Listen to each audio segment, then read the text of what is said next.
argue is this side. Okay. BBatts just saw how the fantasy break. BBatts just saw that they're currently sitting at the 16.9% pick rate, but I think even if BBatts is the dark horse, BBatts has beaten Cakeassault and Stango in brackets within the last month.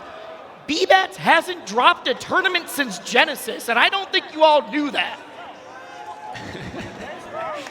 You got to convince the people at home. They were the ones voting. The crowd's here for both of these players. BBatts might be a dark horse, but that dark horse is singing along to some Bad Bunny right now. We've got the Loxodon, we've got the Fleet. Let's run it through.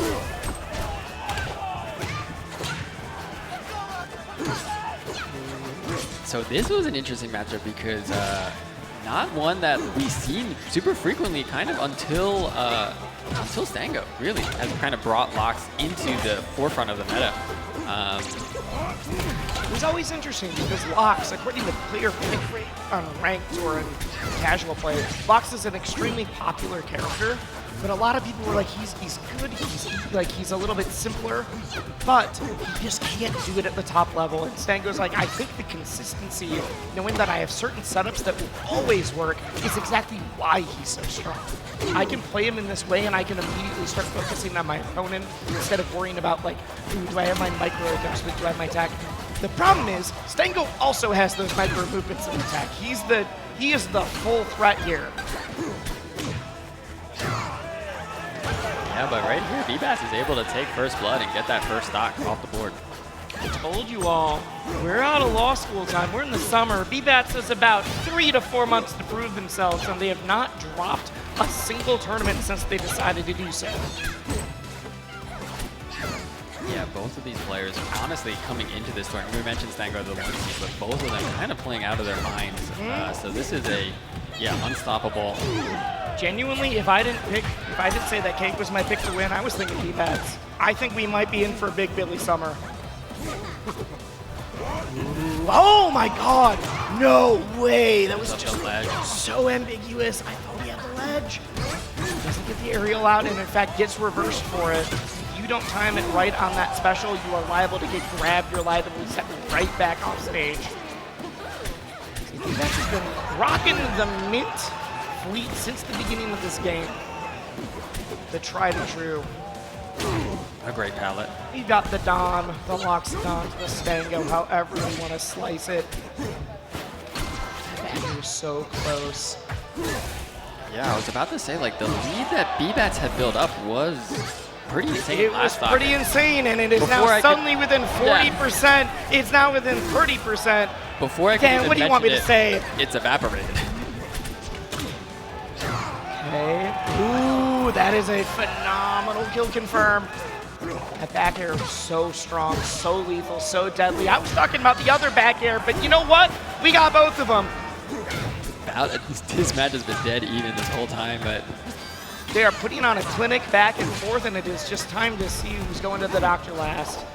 Okay, where are we going? Ooh, okay, it doesn't. That only gets that single hit, but reverse back air sending BBatts off stage. Sending a higher percent. This elephant down special back air. Hard. That down special back air feels reminiscent of like Shine Bear from Falco in Melee. Yeah, actually, yeah. Oh my God, okay. If you've got magma, that is the elephant's power. If you've got some magma, that empowers your strong attacks by giving them some extra frames. It just lingers there, and it's so deadly. It's harder to punish, and it's, even top players sometimes will dash in a little too early and lose their stock to it. It's still a strong attack. Here we go, and that back air. You are trying to threaten with a lot of different aerials. Your forward air might be able to send someone off stage. That falling up air is a great option for getting the combo, but it is the back air that is the tried and true kill option in the air.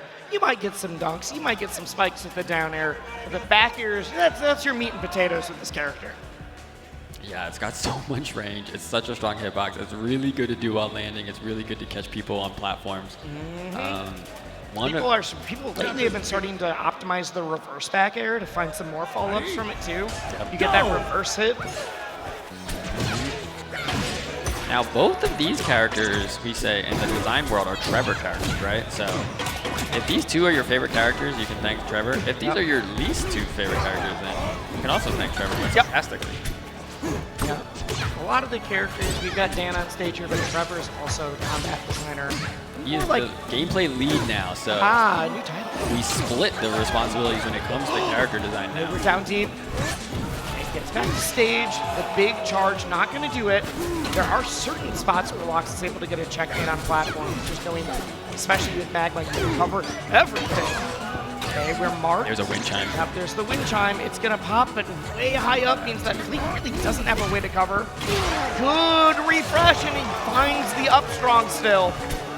The thing is, BBatts also had the lead last game at points, and it just evaporated before our very eyes. Throwing out the Magma, spends the air dodge already. Oh no, he's unable to get back to the wall! Yeah, I saw with the down B was kind of drifting in with it to avoid a aerial follow-up from Stango, but because of that, wasn't able to get to the wall and wasn't able to continue the recovery.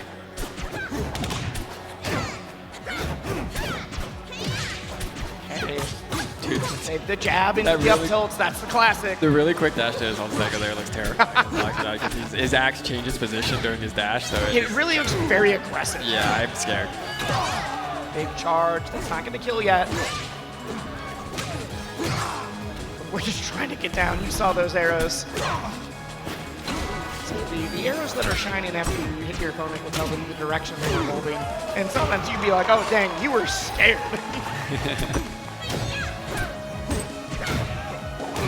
I'm really Oh, into the charge. That is indeed going to kill. Again. If you guys have seen the Magma coming out, the spaghetti and meatballs, as the community likes to say, from that neutral special, you do it in the air, it turns into like a shotgun blast of tusks. Yeah, it's a vertical kill move, and against any of the floaty characters, right, the Absolute Rasters of the game, they will die incredibly early to a... You transfer the wind chime. BBatts was trying to throw out some hitboxes to get back on the elephant. Just get it there. I'm loving BBatts' side special this whole match. Every time it's been really smart, not in a way that can get parried, but really good at pressuring. That'll do it. You drop down with that forward air, and you know that Nair is coming. Cleans it up. We're sitting at 1-1. Ooh, look at the stank face on there. All right, Billy. All right, William. And Stango, just composed. You always see the murder face. Often will just pull up the hood, puts on the hat, says, I need some blinders. I just want to focus on the game right now. Pop off later. Yeah, Stango looking like he wants to be the villain of the community, but he's too nice. Everybody likes him. So Yeah, that's the problem. Is Stango online or here threatens like he's the villain, and then you talk to him, and he's just a really nice guy. I know. In bracket, though, killer. Talk to him afterwards. For sure, yeah. If you're just judging purely on gameplay, he could be the villain. But if we're judging, you know.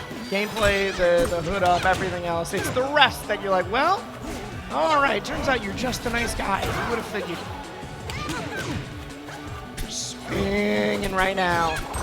BBatts desperately trying to take this #1 seed. They're both fighting for the right to see if they can defeat Plup.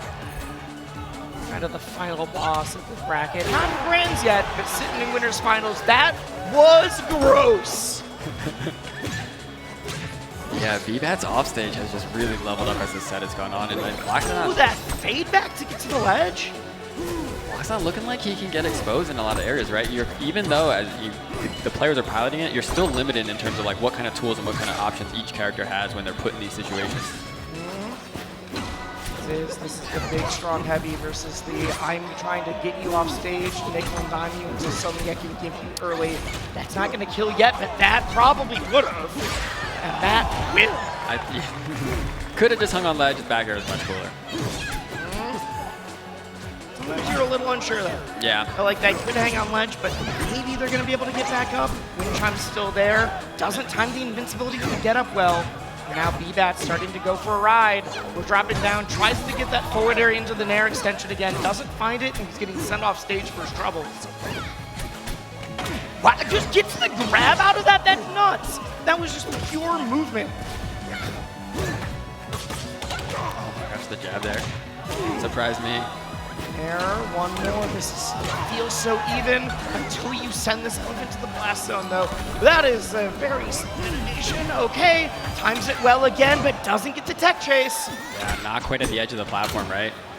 Oh, you saw that turnaround. BBatts was trying to scope out the back air, missed twins, and it's now eaten 40%, 50%, possibly leading to death, but no, we grab the legend, it is your turn! Really good regrab there. I thought he was going to go going for an option, grabbing legend, and just stealing it away from Stango.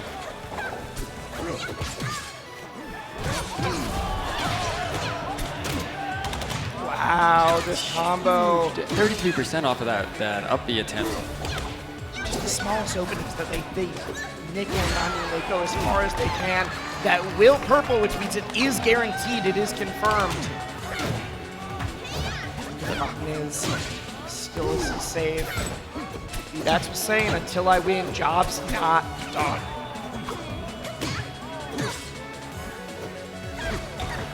Hey. Oh my gosh. Oh! That back air. Yeah, I would say that tornado makes it so that you have to go high. This is still all BBatts misses though, and it is now Stango's lease on life. You get the throw. Are you able to kill your fleet before they're able to get back? And it looks like we might be able to. Was trying to go for that up special. Right, at least one more neutral interaction here. I think we stepped the wrong way. It doesn't matter. We're back on stage. Trying to get away from that shield damage. Oh, that's not going to do it yet. That's not going to do it yet. This is the stomp once more. When it did hit it, it's very... Oh my god. That hits below? Dan, explain yourself. The Tempest has that lower platform. I didn't know it hit below. Oh, the spot dodge! Oh my god! What an ending. Just like that, Stango takes the lead. The crowd lost it there. Everyone saw that. Oh, you see the panic spot dodge and the charge. I was like, I don't know if this is going to kill now, but it definitely will then. Yeah, Stango now with so much momentum going into this game 4. That was so back and forth. That was so back and forth. But that, getting it not just to the win, but on a huge read feels amazing. Going for the get-up special insane too. Definitely something that Stango was aware of. You wouldn't even attempt it in that situation if you weren't familiar with the stage and knowing that, hey, at the lowest height, this will reach. Kill yet, but I think that one will. You can only eat so many meatballs before you're full. Okay. Let's say that's his platform movement is able to get a lot of these quick grabs, especially these empty jumps. But, oh, I'd say I think we both got a little mixed up there.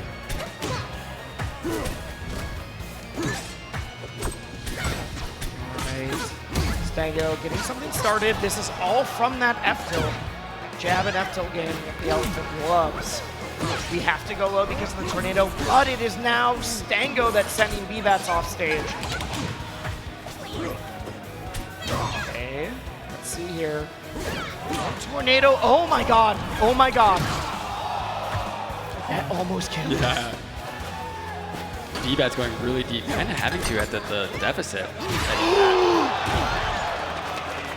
Just charges in his face. This went from being so even.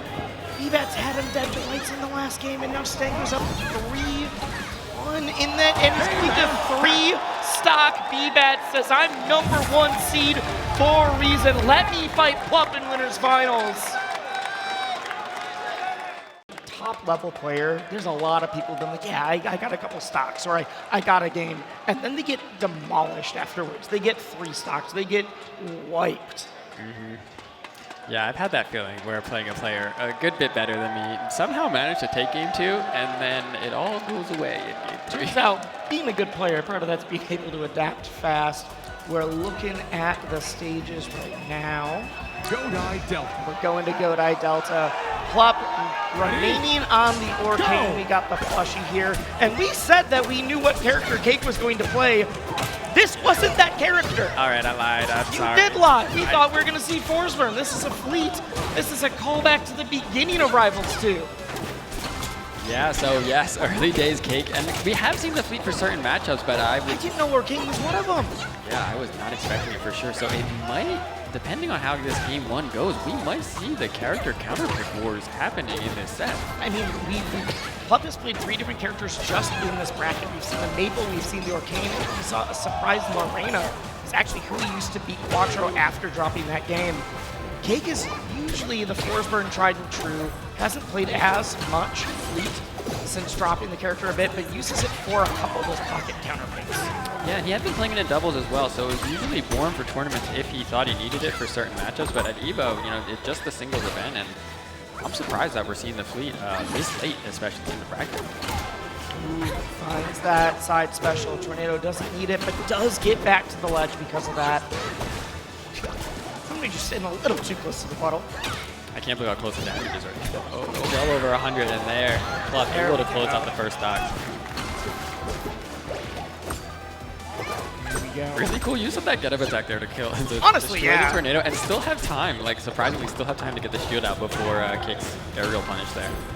And we can see a lot of these little bubbles coming out from the Arcane. They're able to get that off one of their throws, but also like that. The problem is if you do it in the wrong spot, you're gonna get parried and taken for a ride.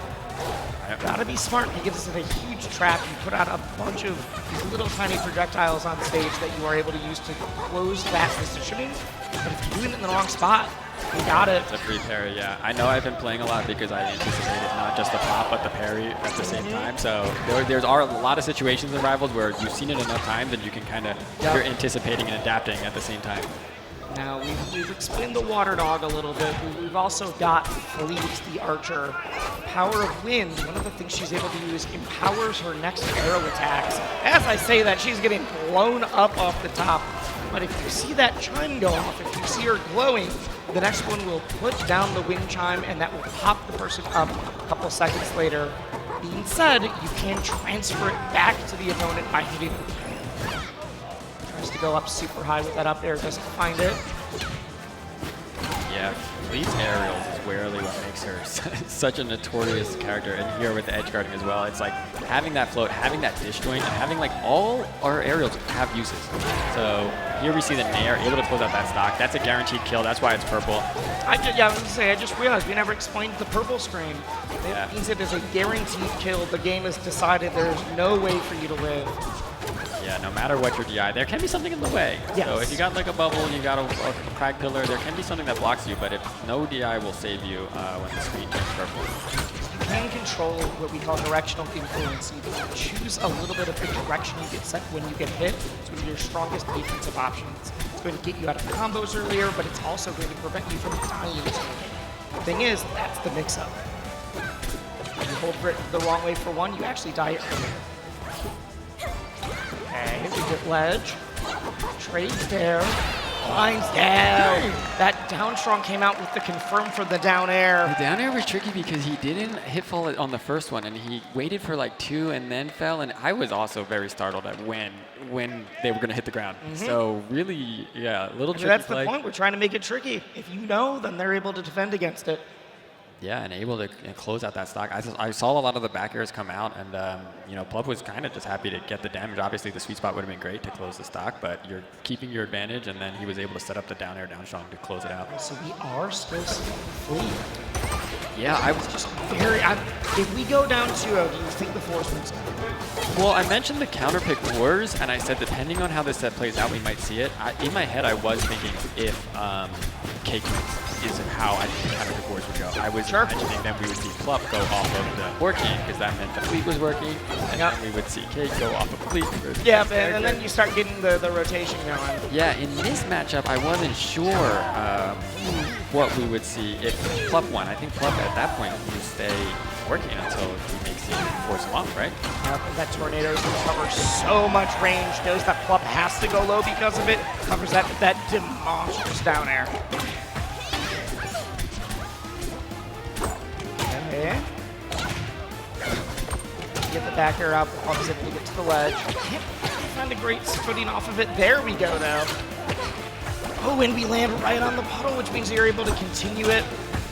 Yep, Yeah, uses bubbles to extend there, but then goes for a fair to kind of get more bubbles, set up something else. Now, if it's a trap that you're putting on stage, you can either pull it to make some bubbles, or it makes your strongs go bigger and farther. They're also going to do a little bit more damage. Pretty nasty, but that back air covers it instead. Yeah, back air is insane, because I thought the down tilt was the wrong choice, because I felt like you could have had a stronger grounded option, especially against a light character like Fleet, but that's why Plup's way better there than me at the game, because it was the back air closed it out. Every once in a while, Dan does it. He's like, wow, they are really good at this. They know what they're doing. It is funny when you're like, yeah, I was getting coaching from this person, or like Full Screen was teaching me the Atlas matchup. I'm like, you did make the bear, but I get it. I made the game and I still don't know how to beat it. Okay, the down tilt to pop up into the up tilt. Sometimes you feel like you're in that Orcane Vortex. The double nair, we're tacking on so much damage. The backer should be able to clean it up, but doesn't. Okay, we still got puddle that you can tell. Whoa, never mind. I was explaining something about the mechanics and we got on stage real fast. We have cleaned it up. We're back to even. Yeah, Cake able to rack up the first damage on this stock, but it is way closer than I think Cake wanted with some of the leads that he's had. Okay, we find that up air. Cake is out super deep. Cake trying to clean this up against Eggdog Zone. Okay, the nair. Oh my god, and just stuffing him every single time he's trying to get back. You don't have a puddle out. That is a big resource thing. Waiting for the droplet to hit so that you know that you can get that recovery. Plup opts not to, and instead gets eaten by every single hit of the tornado. Manages not. Somehow is there. Punish. I've seen the damage that backer can do. Cake could die during this interaction. Oh my god, no way! Yes. Oh wait, the get up gets the pop on. The wind chime doesn't get the parry. Timing. Oh my gosh, that back. Dead yet, not dead yet. One more. Getting to the wall, we get the wall jumps. Oh my god! It's gonna do it! A nair off a down throw to close that stock. What a crazy last stock. Cake didn't get the sweet spot on the ledge, and that's all Plup needed. That was a lot of interaction that happened really fast, so difficult to keep up with both these players. Yeah, it was an interesting game because it really did feel like, you know, Cake had the momentum. Like I said, had some big leads. Plup always able to bring it back. But even as we got into last stock, it still felt like Cake's game, and like Plup was still kind of just trying to get it Plup even. was trying to eke it out, and suddenly it was like, no, I just found the one opening I needed. You know, we mentioned how good this character is and how strong aerials, but like that weakness of Apps, so we mentioned how light being a light character can be a disadvantage. Like some of these aerials that other characters might not be dying from, like the nair out on that situation, he's just so light and goes so far. That obviously prefers this matchup over the Orcane Forest. Okay, drop down. There's the nair, the reverse back air. Still doing some damage, right? We do have the puddle. You can always escape back to it. And that's the question. Are you trying to go out to the edge guard? Are you trying to cover the puddle? It's very tricky trying to figure out exactly what to do about it. Parries the droplet and immediately sets the next one down. Yeah, you need that puddle off the stage. Yes. Okay. They're slamming into each other with these big hitboxes. Tex. Drop down. Doesn't do anything off of it. That probably, yeah, I was gonna say that might do it. That might do it, and it does indeed. The answer right back though. Plup can clean this up. Landing on stage, Plup was able to start this punish off of the recovery. Cake hasn't gotten back on stage. All right, we grab ledge, but that's exactly what happened at the end of the last game. The throw into the nair. Yeah, again, like a heavier character, like can definitely DI and, you know, not die there, at least start an edge guard situation as opposed to death. But with Fleet at those percents, that's the stock. I love that. Cake was just floating right over the bubbles. Being like, yeah, you know what? I'm gonna wait for these to go away. I don't need to land anywhere near here. Okay. Yeah, shield. I feel like Plup has a really good usage of it. He uses the down B or the puddle for the recovery, but he's not afraid to use the bubbles, but he's not over. Jumped into it. There is no, I wouldn't say. Cake knew that Plup had to go back because he had burned his double jump right before that. Still recovers, still makes it back. Really good call out there, hitting the forward air. Yep, trying to use Inside that forward air, trying to use the bubble butt, trying to get back in. But right now, this feels like the same shades as the last game. Hey, you gotta take this. You need this momentum. It gets transferred back, and that's what I was saying. And now it's Plup's combo. Thank you for your wind chime. I will use it to make my combo cooler. It's always cool to use your opponent's elements, your opponent's resource against them. Yeah, that's something we try to do in our designs is like have the opportunity because it is fun to be able to have combos that only exist for certain characters because you can kind of use their tools against them. Both in the Ditto, in the mirror, and in this kind of thing. Oh my god, oh my god. Okay, there. There's Bear. Gets out. I think we have to go to the puddle now. Yep. Surprise. Yeah, down tilt option. I think that probably... No puddle on stage yet. No puddle on stage yet. We go too low. I think Plup just barely misjudged how high he could get on that. Right. Yeah, Cake able to get on the board. Huge in terms of that kind of the confidence and momentum going into not just as the rest of the set, but you know, kind of the rest of top 8. And I'm very interested to see where Plup is going to want to go. It's the first time it's been Plup's pick. First time Plup needs to go, and we are going to the classic. We're going to Jewelsvale. I banned this stage on time. That's crazy. The stage is so neutral. That's something about it. I gotta ban it. Cakeassault, he does not, and that's why we are here. Okay. Who's that? Hey, you're trying to get out of these bubbles. You're holding out. I'm going to be able to get that forward tilt. Stronger will kill early. Not at this percent, but... Step air. He's just trying to scope out the landing, trying to figure out exactly where Cake is going to be coming down.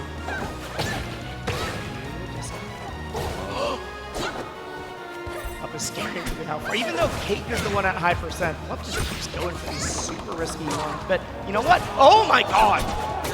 No one goes for that. I like, seeing Plup kind of going for a couple more kill options here because they're, even though they haven't hit yet, it's really putting threat out for different options as opposed to kind of always going for the same finishers. That tech was huge. I think Cake thought that he'd be able to get a very early percent, get that game out, but instead, the Pop's gonna do one more, misses. That does have a hitbox there that would have killed. Hasn't landed, we are dead. Cake takes it 3-2 on stocks right now, trying to fight to bring this to a game 5. Okay, bro, doesn't find that up air. They're just dancing around each other. The back throw almost enough to close out. Yeah, I mean at 157, there's a shot. Just wait, I love that. You saw the attempt at the tech chase and realized I can't get there fast enough, so I'm just gonna float out right beforehand to see what option you're going for next, see if I can hit you out of it. Yeah, the first back throw he wouldn't close it out, but the second one was able to do it. Say back to even, but Plup is definitely on the back foot, sitting at 81%, but I am terrified for Cake. Whoa, no! We do have the puddle, which means that Cake had to figure out, and kind of split the decision between, and that's what allowed Plup to just go right to ledge. I think he wasn't sure about the double jump, so he went for right to the puddle, but because Plup still had it so much vertical height able to cover when you have that double jump on. And yeah, we've been using that flip kick to try to get back to the stage, and Plup is now starting to call it out a little bit earlier. Oh, just snipes the ledge right from under him. Yeah. 8% though. This could be clogged up. This could be brought back very quick. Cake ends, and that's exactly what I'm talking about. Yeah, that parry came out. Looking for that falling aerial, but yeah, Plup with the drift back. I think the first back air missed, so then only the sweet spot connected, which is later hit. We have the wind chime. We know it's gonna pop. Doesn't get the punish, but Plup still isn't landed. Still has not landed. We do have the puddle. You have to go for it now. We get the full charge, but it doesn't kill yet. Oh my god, he was just holding that one. Okay. Ooh, and that's gonna do it. Crowd, we are going to a game 5. The two legends duking it out. This is who a lot of people have called out being the victors. It's either gonna be Plup or it's either gonna be Cakeassault. That's what people have been saying in the crowd. I am so excited to see this final game. Game 5, Cake able to bring it back, so very impressive, and a different stage choice. So sticking to this matchup, we're going to see all 5 games. You know, we mentioned if we'd see the character counterpick, and instead we're getting 5 Orchid Fleet games. Yeah, not neither what we were expecting, but we got this Game 5 between the Titans. Okay, go for that. Gets the backer out, the soft backer, another soft backer. Air, Cake just cannot find his way back on stage. Took so much damage, still hasn't landed. That's not going to kill yet. One of the strongest strong attacks, honestly, is Orchid.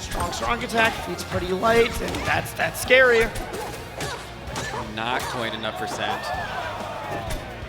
Oh, just wait.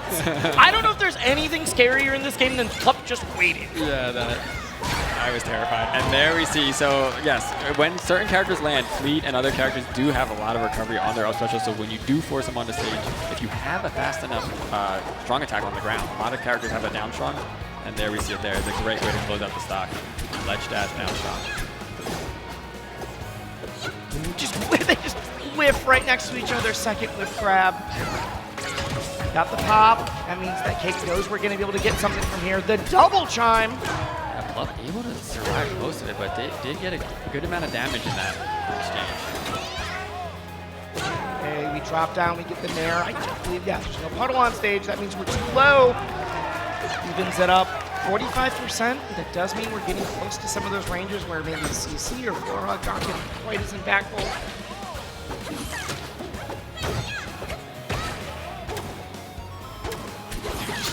Raining puddles down on top of you. Yeah. Cake able to use the float to be dodging these, but it's a lot of work, a lot of mental stack. A big just to get back on stage without. Plup is just slowly tacking on more damage. Back throw, not gonna do it. Throws one more droplet out for good measure. Big stall, just trying to do everything they can to throw Plup off. Cake's like, hey, I got a bunch of mix-ups. I need to find my way back to the stage. Oh, and just grabs ledge. Knows, hey, you got to go a little bit low here. The ledge reset there. We saw how destructive it can be when you force Fleet on the stage. So a lot of players you'd much rather go to ledge if you think you can sneak in there. Need some damage. That throw game from Plup, knowing that you're going to get those bubbles. We're seeing that like minimum 16% curve. Also, a lot of those things that throw into the nair. Once we get to a high enough percent, that also comes online. Until they're dancing around. That is that threat zone. You know, it's a little bit tricky. You can't just go on. Eats the shield stun, but says, no, I'm good. Okay. Opting for the back air. Oh my God, that almost killed. That did. Oh my God, that almost killed already. We're at 94%. I think the next one might. That was a big parry, but I think it was already going for a forward tilt instead of a stronger option. Well, it was just a jab, right? So yeah, it was the jab check. Yep. Yeah, make sure that at least got a punish. Oh, we go cross country. Still living, but man. I was surprised it did in purple, I'll be honest. That's going to do it. Plup finds himself in winners finals. Yeah, that down strong is one of those situations where there may have been a DI, but it was probably in between. It was some kind of micro DI to kind of get you to not go off the left, not go off the top, and Plup is able to close it out. Who's going for Yoda Cage? All right, that was pretty loud. Who's here going for Sophie? Go. All right, we are kicking it off immediately. Game number 1, that will be Sophilo on the Zetterburn, Yoda Cage on the apps as we've been talking about. Oh no, misses the grab from the platform movement. Yeah, right away we see Apsa's movement, a big part of any Apsa nowadays, but you know, especially Yoda Cage coming from Maple, a very fast character. I think he's used Apsa to be fast as well. Yeah, I mean, Yoda, even from Ultimate, was playing Bowser Jr., like very weird, mechanically different characters, is no slouch, and no good at figuring out how to make them hit. Okay, we find the forward air, we get the cloud, we are down very deep. Are you able to make it back? Yes, but you're gonna get grabbed, we are gonna rinse, repeat, we get the pop, but Sophie finds herself back on stage. Yeah, Yoda even able to sneak a little pull in there on that grab too. Yep, Sophie's looking for that strong already. We talked about Zetterburn. Almost a double. Wow, wow! Would have been cool. We talked about how Zetterburn will KO their opponent much earlier with their on fire. They do a lot more damage to knockback. Abs is one of the lightest characters in the game, so that matters even more for them. They die extremely early in this matchup. This is very hard. Especially that up strong from Zetterburn. Oh my gosh. At the same time, Abs is a combo monster and has those lightning kicks that will demolish you. This is high risk, high reward. This is volatile. They are going to be slamming into this, right? Avoids the thunder line, finds off stage. We get the parry, but we get back to the ledge. We're not going to have to deal with that anymore. Yeah, Sophie was ready. If you get wow, there we go, there we go. No invincibility on that ledge, and Sophie was ready with the down air to punish that. Yep, you're not in parry stun anymore, but you don't have the ledge invincibility either. Okay, you're zipping around. You have the zips where you start grounded. That's when you're able to attack afterwards immediately. Well, this is the tech chase. We're trying to go for the platform tech chase. Instead, Sophie reverses it. Yeah, this last stock Sophie has just been holding center stage and making it really hard for Yoda and Cage to get in. Zetter is the only character that we have twice in this top 8. Everyone else plays a unique character. No, except for Plup, who we can see playing any of the 3 or 5 characters. That's but the point, yeah. Most of those are still unique. This is the only one where we're seeing double. Parry super deep. Yeah, the zip doesn't hit it, and we are going to a game 2. Yoda Cage is down 0-1. Yeah, the first stock looked very, very Oh, even. it did. Like, It did. I thought Yoda was going to take the first stock first and ended up just a little bit after, right? Like, not too far. But then the rest of the match, Sophie was able to really push her advantage and kind of run away with it there. All right, Dan, I do have an important question for you. While we were waiting, while they were doing their stage pick. What element is goo? It was gooey. No, what element is just goo? On the select screen? Yeah. He's water. That's not what water is. Well, it's viscous, and therefore it fits into my personal definition of the water element. You're just making up biology now? All right. I get to No, decide at that's the end true. of the day where You the did make the characters game. fall into the elements, and I put Gooey underwater because he reminds me of Rano. They seem like they would be friends. I was like, I don't think goo is any of the 4 elements. I do think they look cool. So. All right, so getting here into game 2, where there is no goo. Instead, we have a low poly stage background. Yep, this is one of the alternate versions of the stage. Same layout, different art. And here we have Sophie kind of picking up where she left off at the second half of game 1. Really pushing the lead. Although Yoda Cage is saying, no, now it's my turn. And one of the big things, because Zetter is a fast faller, Absa is able to combo her a little bit more easily. But one of the big win conditions for Absa in this match is being able to get the line off stage, being able to get their edge guard game going. And I really think that's where we're going to see exactly if Yoda Cage is able to bring it back. Yeah. Even on a big stage like this. So the stage is not only big, but the blast zones are pretty far out. But we did mention how light Absa is on anything that's like a strong attack, like a sweet spot Zetter player. Like, you're getting a ton of knockback on the light characters. It is one of the reasons why Absa would take the air. One is they're going to get a little bit more space to throw their clouds, to play a little bit more of the zoner game type. But the other is because I can just edge guard you anywhere in your stage, but you've got to kill me a little bit higher percent. Yeah, exactly. And with that cloud snipe that we see there, sometimes if it's not quite enough, you can still finish off the stock, especially on like a horizontal move like that. Big reason that I think Absa would, want to bring someone on a stage like this. Platform move is so tricky when we get that started. Invincibility, all right, we just use the move in order to get up. Dodge, pop. Oh, you air dodged in and you get parried. So not able to get more than one hit off of it, but still getting the small lead here. Zip out again as long as you touch the ground between the first 2 zips. That's how you're able to act out of it. Very important that she got the shield out at that percent, I think, on fire. Definitely did. Ooh, we get the soft hit. I think the strong hit would have killed. We get one more chance at it, though. I said I thought it was going to kill, and it definitely did when you rinse repeat that one. The Thunderline hiding in the stage at that point. It's so hard to DI there when you're off stage against her when she has so many different options. Okay, but Sophie, as I'm answering right back, we're turning the stage red. We're down to last stock. We are flying all over. A little bit of the rush down, but whiff, if you miss, that is when Apps is going to be able to take you for a ride. Okay. Super good movement here by Yoda to try to stay right outside of Sophie's range. Double jump cancel movement is so tricky. One of those character specialists kind of things too. That is a big start. Was trying to find a late shine in order to be able to confirm their opponent on fire. One more forward air, not gonna do it. Big stage.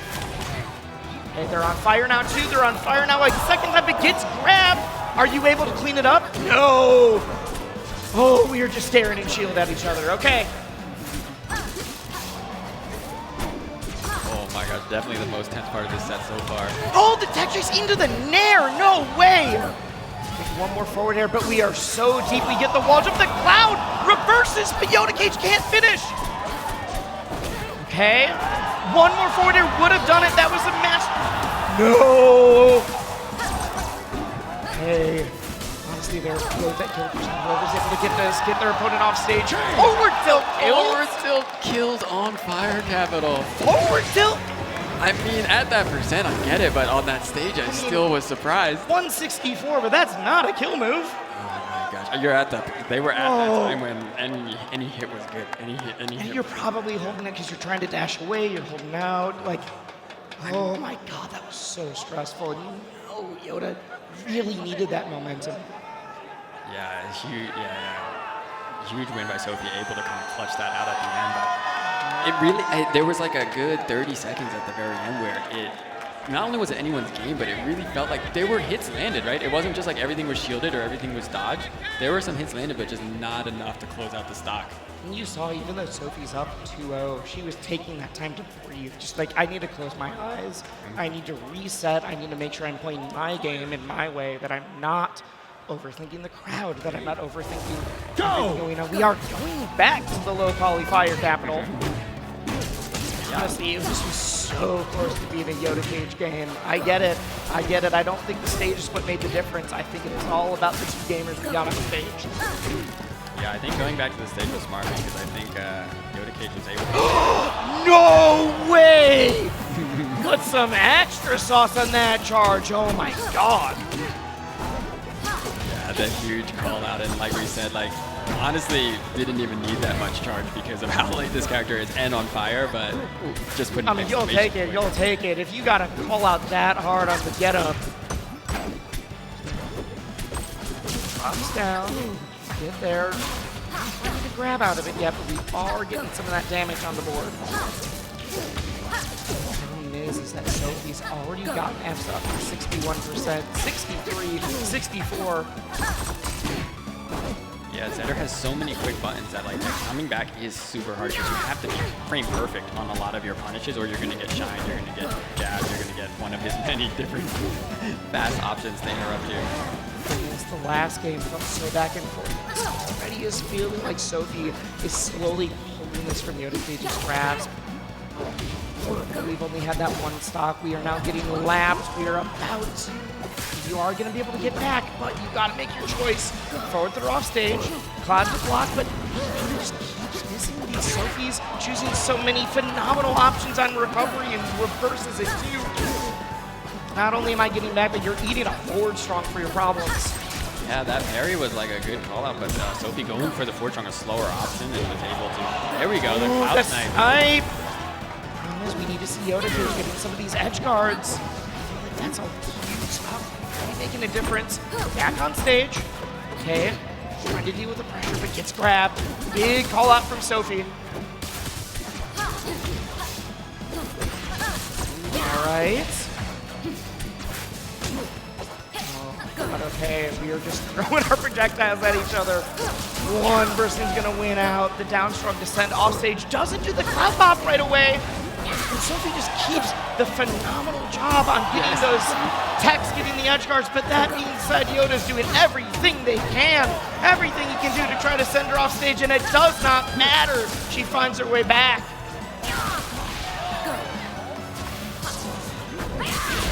Hey. Oh, there we go. Brings it to last stock. Last stock made 80%. I don't care that we're on fire, Capital. If you are on fire, you are liable to die. Oh! Okay, we were going down. That could have been some terrible CI for a second. I thought that was going to be it. Yoda starting to go for these early air dodges, trying to get away from the aerials. He's going to call one of them out that could lead to death. Okay, we're getting the party started. Are you able to pull the combo through? No, we're still scrapping. We're still moving. There we go. Big up air, second up air. Not going to do it. Your counter pick kind of coming against you. Okay, wait. Gets the throw. Zips up for the extra speed. Huge tech chase. We're going off to the right. Avoids the cloud, but can't get through the second one. Yoda puts one on the board, says, I'm still here. Let's go, Yoda Cage. Huge, massive comeback there. They're able to stay poised and bring that all the way back. Started that stock at 80%. As we said, if Apps is on fire, they're the lightest character. They genuinely could have died with any opening. The crowd is popping off. They know a lot of these folks were seeded to make this top 8. Yoda wasn't one of them. Yoda's made some massive upsets to get here and says, my run's not done. We're going to party first. Yeah, and you mentioned at one point the up air not killing. You said maybe the counter pick coming back, but right before that, not dying on that DI. Oh, yeah. Managing to stay alive when we thought, uh-oh, that was almost over before it started. And instead, Yoda Cage able to stay alive and then bring the entire stock back to take that W. The crowd is loving this set, though. I know they want to see a game 5. Yoda is already looking like they're playing with some fire under him, some momentum. Okay. So he finds the up strong in order to get this combo going. I know that's the kill that we've been seeing a lot, but at early percentage, we can use it as a starter. Drops down, gets the soft hit. Weird trade there. Dude, these down strongs are coming in clutch.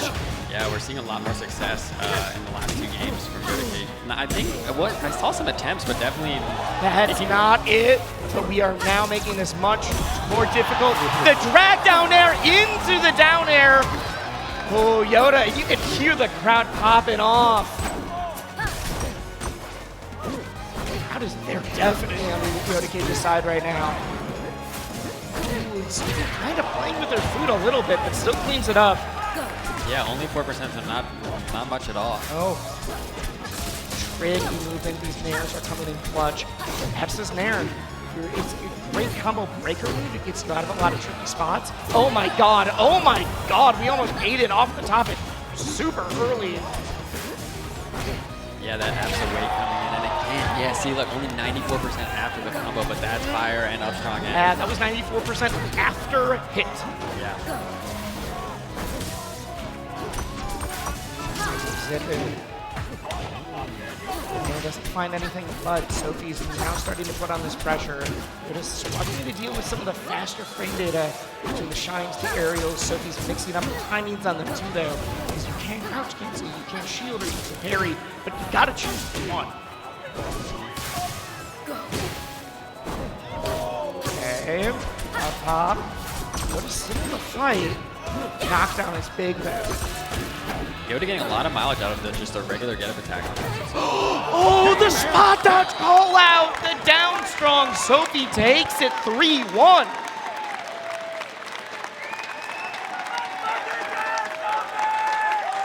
Everyone is popping off right now. They watch Evo and they're like, I'm just gonna have all the top 8s going on here. If you were gonna talk to someone who's never seen Rivals but has watched other platform fighters or has watched other fighting games, what is one thing you'd tell them to know? Well, there is the meme thing to know, which is that if you're playing against Zetterburn, you're going to want to be aware that his special moves light you on fire, and his strong attacks consume that. But not the meme is that every single character in Rivals has an element assorted with them. I still don't know which goo is, by the way. We're going to figure that one out later. But right now we have Fire versus Earth. This is the Fire versus Magnet. like you said, if you're on fire, you're going to take added damage, added knockback. But Galvin has the power of magnetism. Yes, Galvin, one of our new characters added to Rivals 2. He's announced last Evo.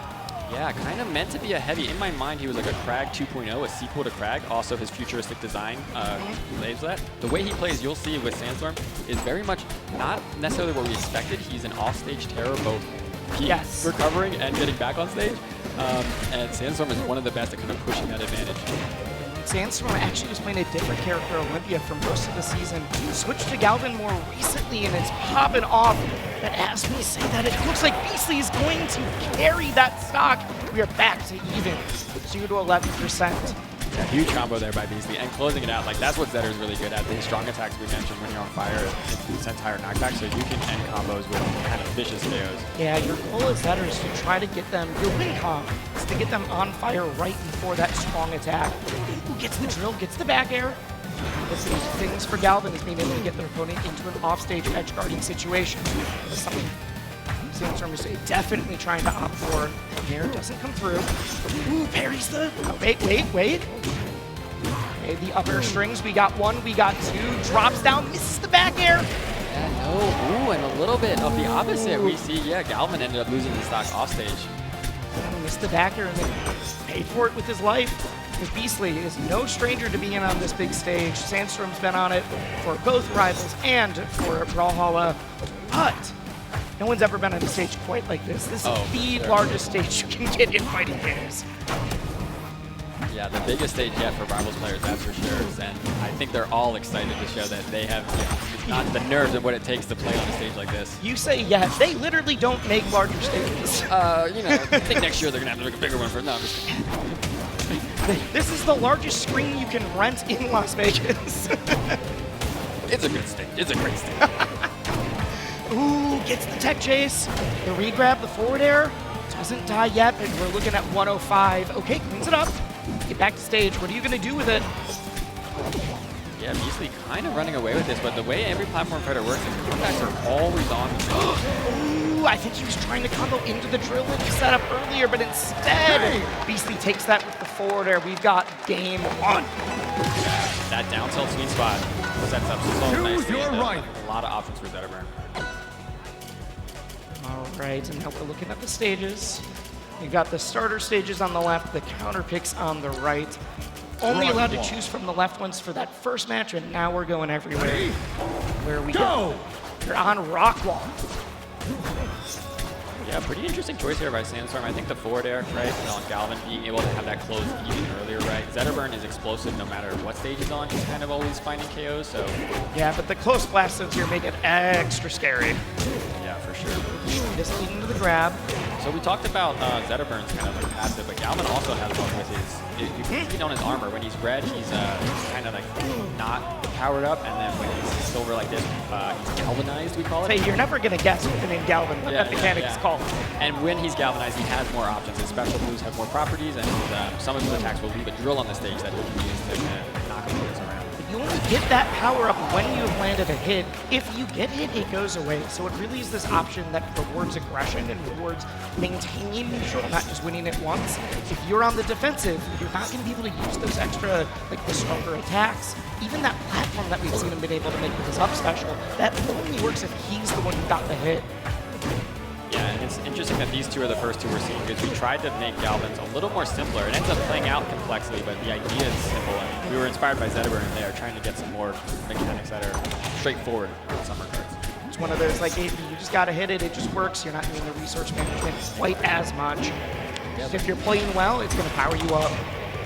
Gets doesn't get the first one, but does find the second down air. We're going to be able to recover, but that forward throw is going to take it. Yeah, very strong. On any other stage, that forward throw without being on fire is not going to kill, but here on Rockwall, the last one is so close. Drops down, gets the grab. Okay, scaled right to the mix that he's hoping for. They're scrapping, they're just beating up each other's shields, but Beastly just keeps winning out. All these neutral exchanges, you're seeing the tilts, you're seeing the hits, but Beastly's the one who's able to take them just one step further. All right, we go low. I would say you're going to be able to get back. Sandstorm didn't clean it up. Yeah, that Shine is huge there, because I think a lot of times you think you can get the punish on stage, but Zetterburn is a very fast option to interrupt. That was a great shield drop backer there. Nice to close. Finally get on the board and close out of stock. Ooh, the soft backer into the regrab. We love reverse hits here. Don't let the crowd fool you. Thank you, Trevor.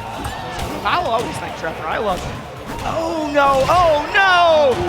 Everyone here, if you are an experienced Rivals player, you know what seeing the soft hit of that forward air means. It means you're about to see another one. Your stock is going to be deleted.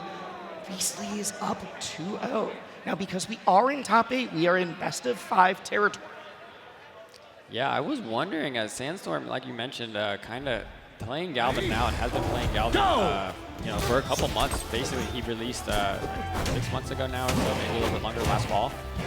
But he had the Olympia, and Olympia is a very, you know, explosive character as well, similar to Zetterburn in some regards. But sticking with the Galvin, I wasn't sure if we would see a swap in a situation like this.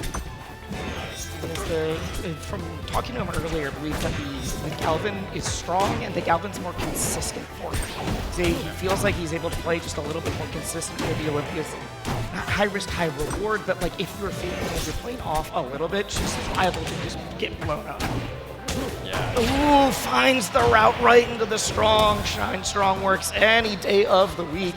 When you're playing against Beastly Zetterburn, though, I think everyone's viable to feel that. I mean, yeah. Let's be real. Let's be real. Yeah, Beastly kind of just showing kind of what he was able to do all through this bracket of just that unrelenting pressure that he puts on, especially if you find yourself in shield. That seems like one of the worst places to be against Beastly.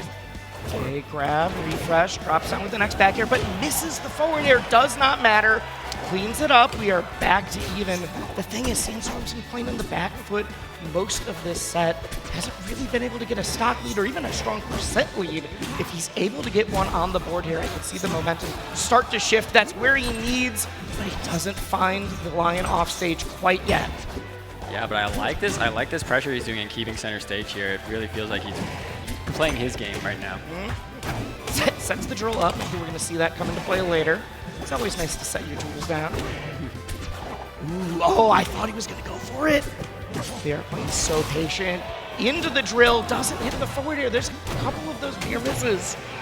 I promise if you have a near miss, Beastly's going to take you for a ride. Wait, wait.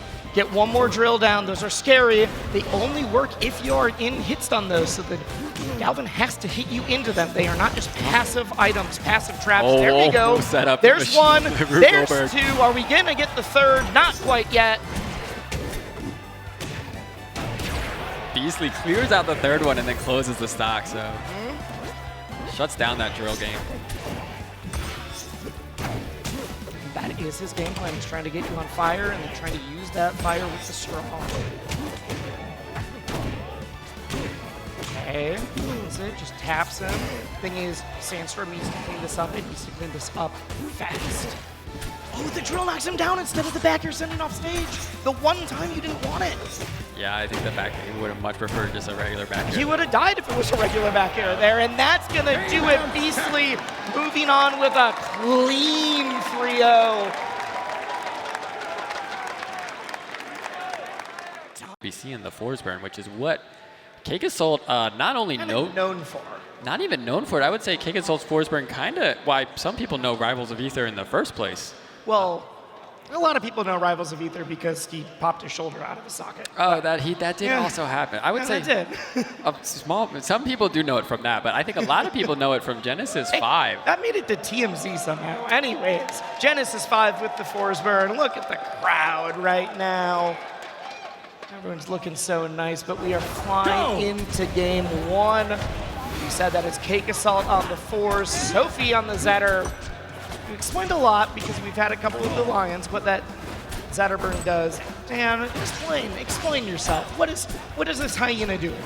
Yeah, Forsburn at a high level is our deception-based character, using smoke as his element, and he is full of tricks to deceive. right? He's hiding in his smoke, which is that neutral special. Already has it out on this left side of the screen. Here you see him absorbing it, consuming it to charge himself, and now instead of being, now he loses his deception for a powerful KO option called Combust on his down special. You have to inhale 3 stocks of it. You can either get Combust or the Super Combust. Clone, but that would indeed be the Combust. It's an omnidirectional hitbox, which means depending on where you are around your opponent is the direction it sends. Oh, probably should explain a little bit of the clone too for the folks at home. Yeah, so his clone is his side special, and he's able to create a duplicate of himself that has AI. You can kind of control it too. You can say whether it's in aggressive mode or evasive mode, and then you can also use down special to pop it. So just a lot going on in his specials, but a lot of it is based around being able to trick your opponent, and you have the information that they don't, and they kind of have to make a guess or a read in some cases. It's tricky enough that I've legitimately talked to people that have only seen this game online that are like, oh, like I'm playing the game for the first time. How do they do this in person? Because I can't see the force burn, but of course they can see themselves. I'm like, oh, no. They also can't see themselves. You just kind of get the feel for it. If you're the one controlling, you kind of know where you are in the smoke. The better you are, the more you're able to feel confident in that one. Yeah, for sure. And actually, it kind of fits a platform fighter because once you, at these guys' level, a lot of times you are watching your opponent anyway, and you know yourself well enough to not watch yourself. So the smoke kind of just adds to that, where once you're at that level, you're able to kind of do all kinds of options in smoke without having to worry about it. That and the smoke also, in addition to just hiding yourself if you're there, if you throw out a move, you'll be visible. But there's also things like there's an audio cue if you pull out a clone with that side special. If you're inside the smoke, that is audio cue-less, which means you're able to like, oh, I thought that was the real one because I didn't know there was a fake one on the stage. Yeah. And Cake, honestly, doing a great job of showing the whole moveset, especially as we were talking about Combust, but really pressing advantage. But Sophie, I feel like the match was able to bring it back a good amount. How gets the throw? She holds in on that, but usually that's dead to rights. Cake doesn't quite find it. Very strong back air, and I think you kind of dead either way, but that reverse hitbox is going to definitely seal the deal. Yeah, I think at that percent, either side of the stage would have been your grave. And Cake with a very strong game one, kind of what he wants, as you mentioned, Loser's Cake being Rivals 1's bracket demon. But he also has had, in those runs, he has had some dominant performance as well, and he wants to keep the foot on the pedal. Go! That being said, Sophie has beaten Cake a number of times. Sophie is a major victor, and that was over Cake. Yeah. Swinging, trying to... One of the things that you really need to be able to do against a force burn is if you see that smoke on the stage, you can clear it. And if you put out any hitbox, it'll clear the smoke there, and that's going to be instrumental because you're getting rid of some of the deception, getting rid of some of that ability to combust, and for the recovery, which we haven't mentioned yet, it also makes their recovery weaker. Because if you recover with that up special into the smoke, you don't have any special fall. If you recover normally, you have to get into this lag before you land. Yeah, a huge part of the smoke. I will say, depending on your character, Ooh, finds the down air off stage. it can be easier or harder to clear it out. Sophie opting for a lot of fireballs here. As Maple, you can have a seed where you can clear out a lot of smoke at once. But some characters, they do actually get out there, so Forceburn can clear the smoke. And there we saw Forward air. second burst, same as the first. You saw the soft hit, time to get the strong one. Say sometimes I've talked to Cake about this. I was like, hey, how do you decide, like, how are you trying to deceive your opponent with Plup? I think, well, sometimes it works. Other times I just use him as a heat-seeking missile. Yeah. It's not only a deception tool, it's one of the best projectiles in the game. Yeah, because it just runs at them, and then you decide to push the button. That was actually crazy, because that was a stall. Usually a lot of people will pop the clone as soon as they get to their opponent. Sophie waited, it went through her, and then she hit the parry. Yep. Really good call out, kind of knowing like that back and forth There's movement. the smoke there. All right, tries to go for the tech chase. It probably would have killed, but don't quite find it. Trying to just say, hey, I need you off me right now. Phenomenal recovery. Ooh, the special pummel break. First pummel break we've actually seen. There we go, like I said. That's third verse, same as the second. We're getting the 2 stocks in a row. Yeah, that's our fair, sweet fair. Sap Lemon Sweet is kind of the Rivals classic as far as that goes. One fireball will clear all of the smoke in that line. Yep, as I say it, but Cake, incredibly proficient, immediately has the entire stage filled.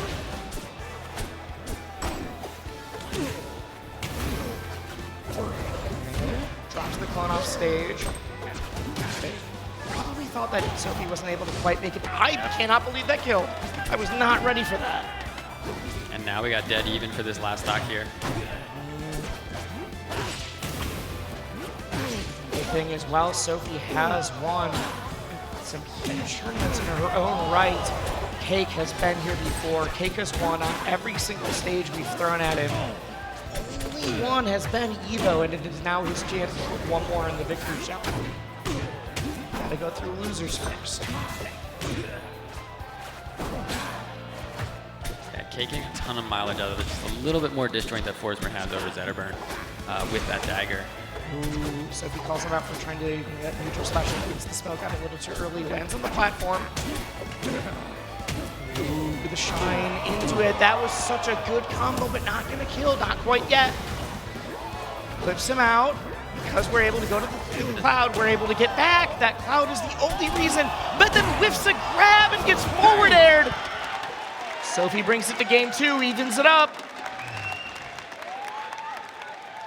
Yeah, Sophie getting on the board. That last stock was, you could tell how tense they were because of when there was a reset, there was a little bit of time before there was a re-engage in a lot of cases. Both players trying to get the best, kind of the best starter that they could. A couple chances. Sophie did have that sour fair, sweet fair, like we mentioned. Seemed like all 3 stocks were going to end the same way, but if all 3 did, maybe we got a problem. But no. It just means it's consistent. And sometimes you got to have a consistent kill move. I mean, it is a live game, and it does continue to get balance changes throughout. But that Zetterburn fair has been since the beginning. There's some people who'd be like, I'm super scared to do this because Dan is watching, and that means that I'm going to get my character nerfed. I've seen sour spot fair to sweet spot fair for over a decade now, so I don't think that's going to be it. I'm going to nerf your character, but it might not be because of anything I saw recently. Could be something you saw a long time ago. Yeah, exactly. Just assume that there will be some nerf to your character eventually. And you gotta be okay with that. All the other characters are getting nerfed sometimes too. It's okay. Dan doesn't hate you specifically unless your name is John. That's it. Big cleans it up, takes the first stock. A lot of these games come down to the momentum.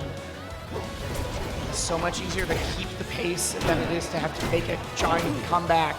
We're sending Cake off stage. He's landed, but hasn't really had any solid footing, and that's it. The down throw into the up strong, the tried and true. Yeah, that pivot grab into the instant down throw really made that DI tough. If you realize the direction you're getting grabbed from right away, you can DI. Oh, we're super low, but makes it back. Get our jump back. The problem is, how do you get back on stage? Gain your footing. Just jumps right over that get-up attack. Yeah, that was really clean. Blown out. Yep. Send it forward and pop. Cake knows you're not being deceived by that one. He just needs a hitbox. Yeah, a little bit of projectile, but the smoke there also making it, the timing of the projectile a little hard to tell. Remember, he's fully invisible in there unless he's hitting a button. He can move all he wants. This is the forward strong one to Dragon, but finds the down strong out of it. I don't know if there's any combo, if there's any move that I associate with Cake more. It's finding combos that kill with that down strong. It's the waveland, so many the charged waveland down strong. Yeah, that exact situation. In Rivals 1 too, especially, right? Oh, and that's why, because I've been seeing it for so long now. I remember commentating Cake when he was 14, and now he's standing on the Evo stage. That's it. And that is it. We get combust. We say you're going down to the depths of Aramara. Yeah, really solid showing in that game 3. Kind of running away with it again, like we said. When he is playing well, it is like a showcase of Forsberg mechanics. And when you're up, you have that ability to kind of go for the consumes, get charged because you're pressing advantage. Your opponent's you're already in their head, and then the combust is just a kill option like we saw there to just close out the stock early with a 2-stock lead.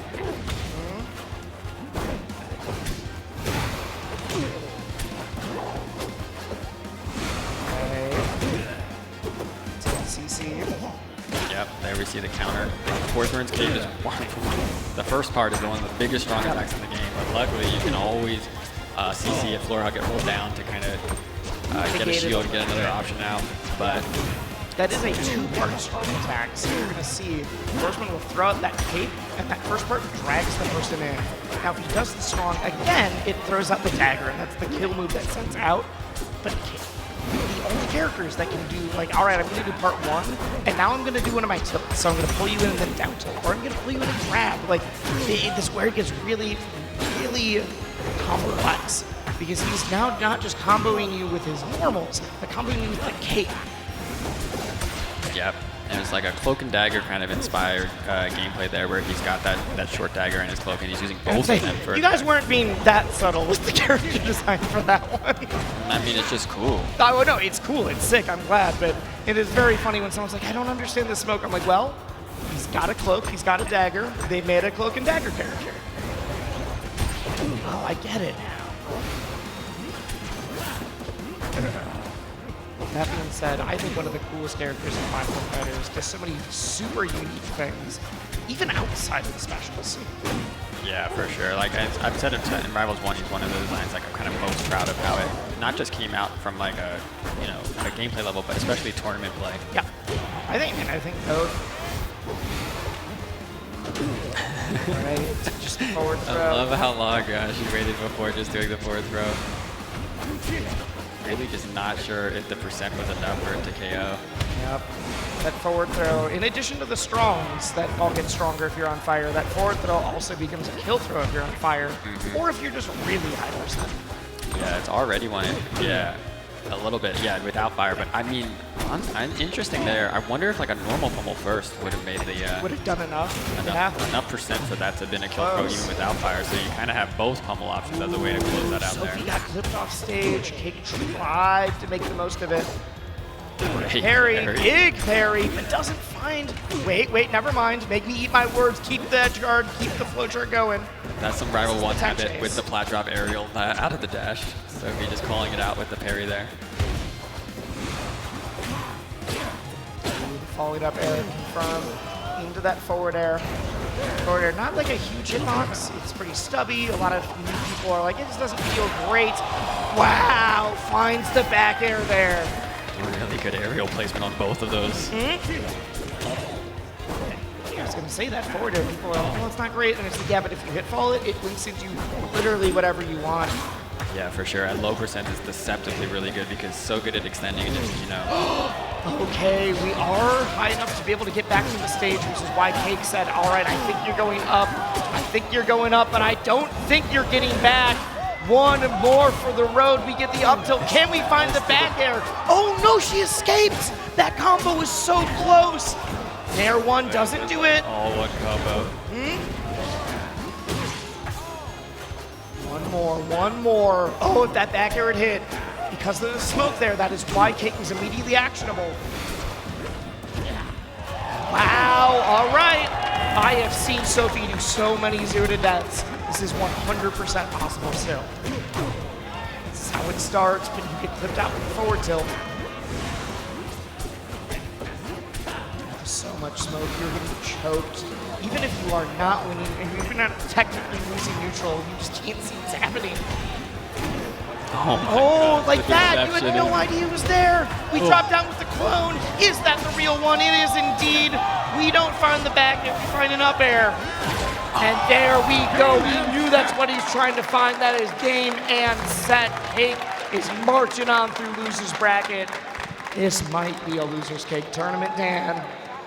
Yeah, it's feeling like yeah. He still is able to get all that way to bracket, right? He's beaten other characters with all other options. So you're basically taking a strong character and you're giving them a complete nuke on like their up strong in that specific matchup. So the other player has to play around it, so they have to adjust their game for Zetter. Zetter doesn't really have to adjust his game. He's already doing Shine Up strong against everyone. Now he can just do it 20-30% earlier and still get the KO. So it's one of the reasons why we've seen a bit of a resurgence of Zetter lately. It isn't even from the pure power, but it's the tournament consistency. yes, for sure. I can play not quite the same, but I can get a lot of the same setups. It doesn't matter if they're floaty or fast faller. You got to change your combo game, but I can still get that shine strong. Yeah, and you're just getting, in this matchup, you're just getting, like I said, rewarded even more for it, so. You see the feet on fire. Ooh, and there we go. That was sub 100.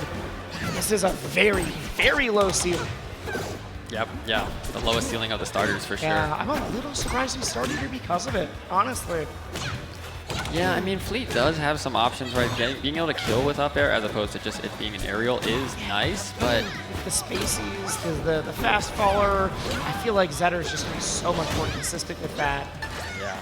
I mean, he has to know something we don't know because... Oh, yeah. No, I trust BBatts' decision. It is, yeah, very low ceiling. I think Harbor is the only one. Potentially lower depending on where you're standing. Okay. That Nair out of shield, he hits behind, which is why that's still going to work. Rides the wall, but gets back aired. Goes super far off stage to try to find one more that would have sealed the deal. We have the wind chime, but instead oh, never mind, we get the reverse. That was great. The double reverse wind chime, the Uno. Oh my god, Uno that killed! That is 2 stocks taken below 100. This is sometimes the platform fighters feel like a war of attrition. Like, dude, this person's at 180, I can't kill him. If you're consistently getting kills below 100, whether it is because of Zetter fire or your combo or your edge guard game, anything like that, that is exactly what you need to do. And that is why getting the 65% kill is so critical for BBatts. Yep. There we see both of their paths to early KOs.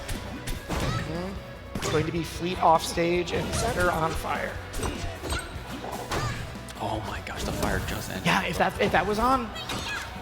Fire does last for 5 seconds. If you do, okay, yep, and that down throw into the up strong. I've been calling it the tried and true, and it is definitely going to confirm there.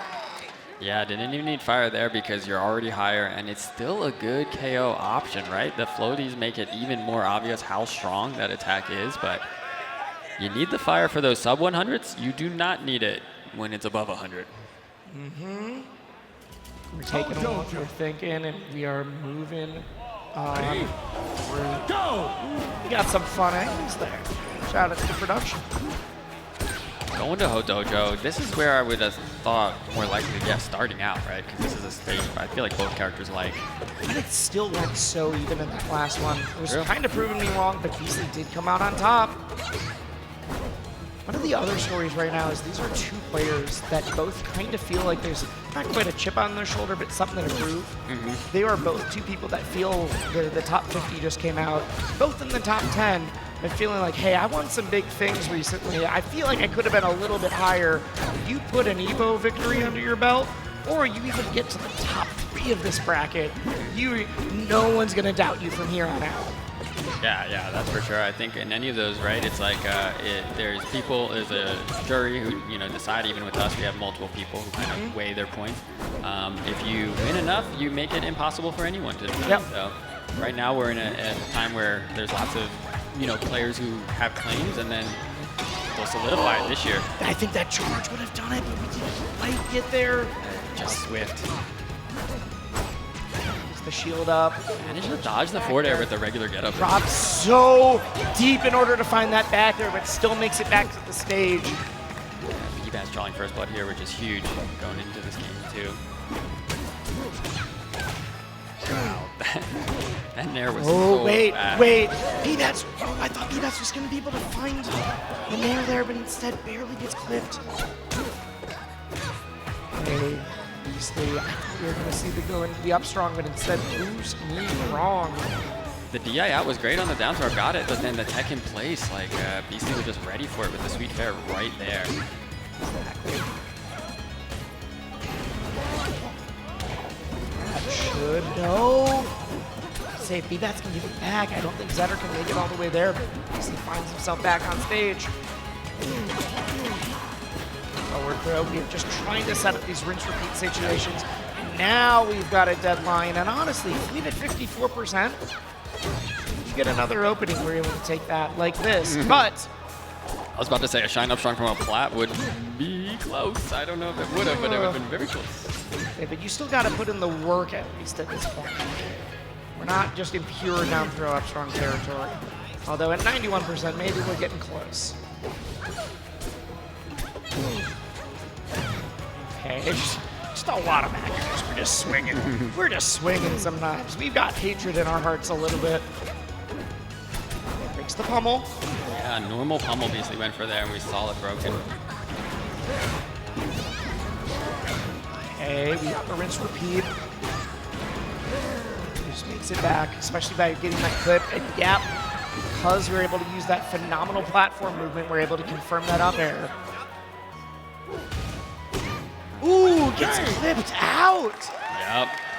And right before that offstage situation, we saw a very recent change to Rivals 2, where if you are invincible, you can clear out Zetterburn's fire now. The puddle that he put down, which used to be a standard for Zetter, to just get the puddle out, make it annoying when you're coming back.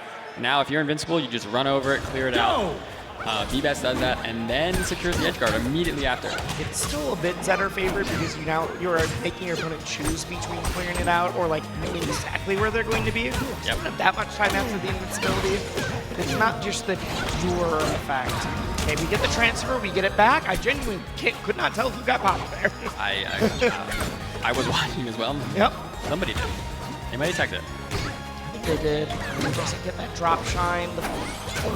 Yeah, sometimes you can confirm that fireball into either a forward air or a down air off stage, and that's definitely what Beastly was trying to scope out. Trying to do it for his pupil, Gappy here.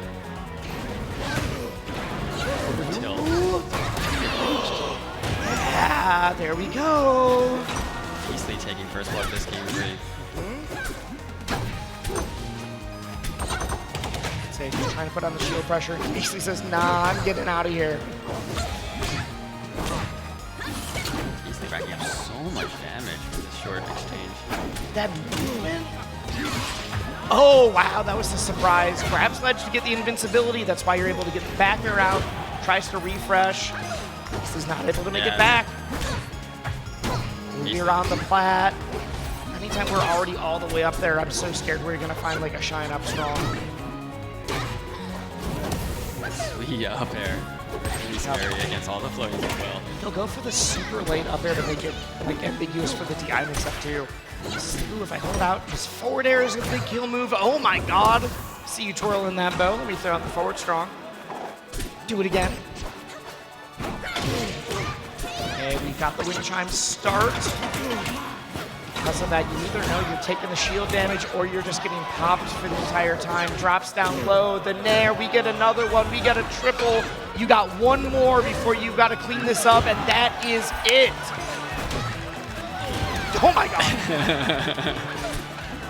The respawn fair. I feel like that's also the classic of, all right, I got bopped and now I'm coming down with that respawn and you are not respecting this. I'm immediately killing you.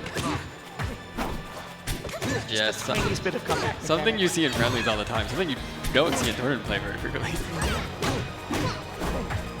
Putting on the damage. They are literally within 1% of each other, 47 to 46. So back and forth, but that offstage is the win condition for BBatts. Are you able to kill it here? Not yet, but we are still in the aggression. Beastly hasn't really, oh, never mind. I was going to say Beastly hasn't been able to get on stage with any solid footing. Great delay there by BBatts. Aerial. That should be it as long as you grab. Oh my gosh. If the wind chime had popped earlier and Beastly was able to get back, that would have been nuts. That would have been an all-time match for sure. Beastly came back after that. God, if you would like text the wind chime, and, oh, that could have been nasty.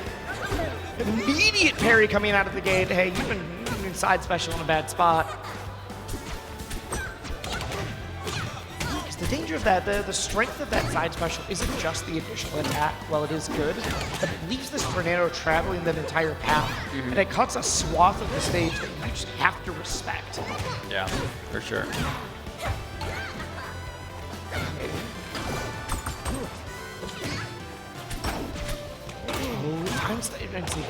That's so good at finding those.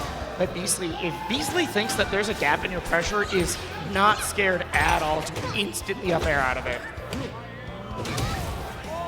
The regular pummel too, thinking that you're already on fire. I'm gonna regular pummel. Let's see if this puts on enough damage. It does not, and because of that, BBatts is able to strike first. BBatts is already up 2-1. BBatts told me, sitting in the green room, that it's like, how are you feeling? BBatts is like, I just want to put on a show. I want to win, but I want to put on a show. So give me a stage.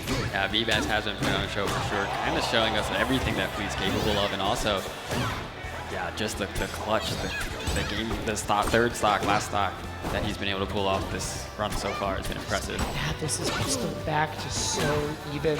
They've been battling it out so close to each other. I couldn't tell what resources. We did have an air dodge, but if you grab ledge, you are not going to be able to make it back. Right, once Setter's down there without resources, you know he has to up it only goes so high, right? So it's just a matter of timing your ledge invincibility. Hey, Beastly knows that he is on his tournament life. This could be the tournament stock. Oh man, managed to go under the get up special projectile. The fireball gets shield grabbed. That's nuts. Can he get clipped? This is all BBatts. This is all BBatts. You are going on to losers semis. I told you on paper, because of the recent victories from Beastly, this looked like it could be a Beastly dub. But BBatts is storming off. We saw him singing along to the Bad Bunny. Based on that pick rate, you would not know which was first and which was third, because that is Plup is the third seed, even though he has 81% of you folks back home voting. But I don't know how you say no to the person who won EVO last year. I think it just means 81% are in the Plup club. So, you know, the Plup, are. it's a very, it's not an inclusive club. You know, anyone can join the Plup club, and all you have to do is cheer for Plup. Right, and because until we crown a new champion, from the extended lineup to the main, until we crown a new champion at EVO, currently EVO is under property of the Plup club. Good That point. is there until there's a loss. But we're getting Stango versus Plup. Brad, let me hear you guys if you're excited for this one coming up.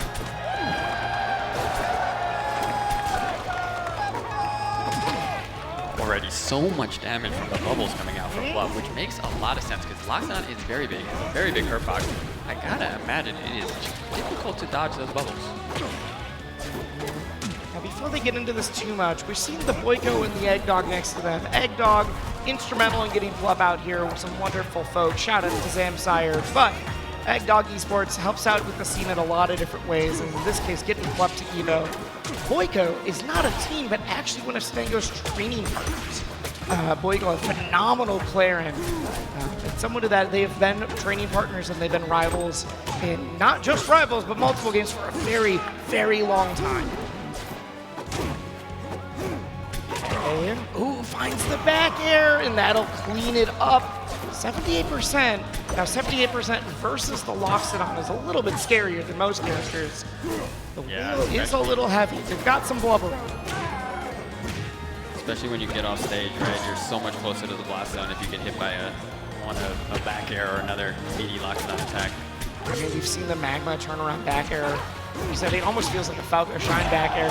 Into the down air. That was gross.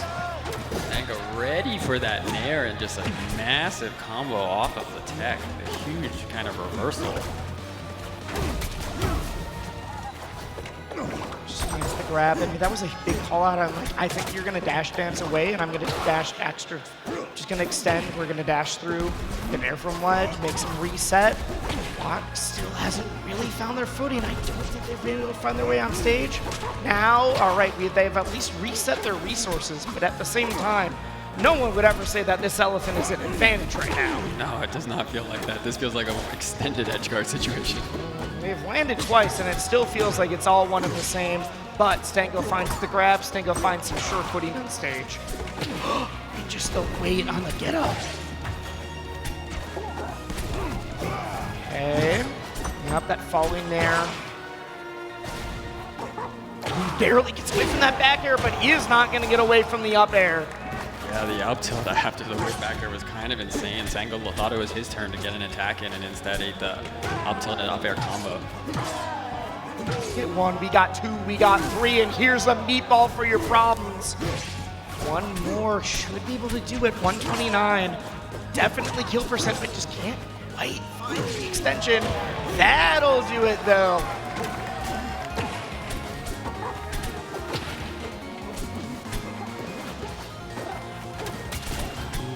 Jockeying for position right now.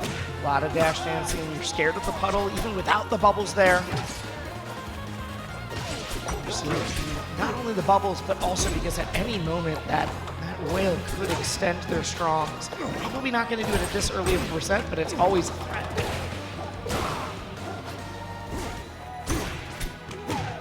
Okay. I'd say that up throw is definitely the consistent option for the Loxodon. You're able to get. The world is basically your oyster there. It's like, pick your poison. I'm gonna up air, I'm gonna back air, I'm gonna do the magma back air. One more, trying to shove Orcane off stage so that you're able to get this edge guard. Oh, that kills! We went so far to the corner, it took so long that I thought we were living one more. Yeah, I wasn't sure if we were going to see that get all the way to the blast zone or not, but Stango able to pull it off. Kind of, again, we mentioned the extended edge guard situation. Stango kind of able to put Plup in that situation, even though, again, like you mentioned, touching the ground, it's like until you get that solid footing, it can feel like, yeah, you've just been off stage that whole time. We talked about the history from Plup last Evo, that Plup got all the way to top 8 before dropping again, and then barely dropped. I think it was like 1 or 2 maybe in that top 8, versus here was hogging it out the game 5 and taken now. Okay, there we go. Saying now is on the back foot. One of the first times we've ever seen Plup just straight up down a game. Yeah, for sure. You can go to 3 tournaments ever, but you win them. You just get to be able to say that.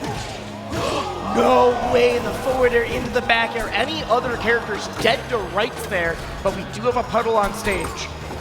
Yeah, the puddle coming in clutch, and Stango not quite able to get back on stage fast enough to get a bigger punish with the grab out of it. Stango loves using that falling forward air in order to scoop the opponent. Either they're holding in or they're holding up, and he's able to get a combo off of that, or it puts him in the knockdown. That into the back air once again. All roads lead to Rome, and all roads lead to the elephant's bear. Ooh, calls him out. Great refresh on the nair. We get one more. Yeah, you forced him to go too deep. Yeah, not enough height to get the ledge there. The weight! Oh no, just too far away. It locks it on with one of the slower run speeds in the game. Not able to get back to that puddle for a bigger punish. And you're sitting there, the fish is at 147. You're like, if he was dead, this could be even right now. The stomp! Sit back. The nair into the back air. We're already at 93%. We do a nair into the double nair. Oh my god, this is custom.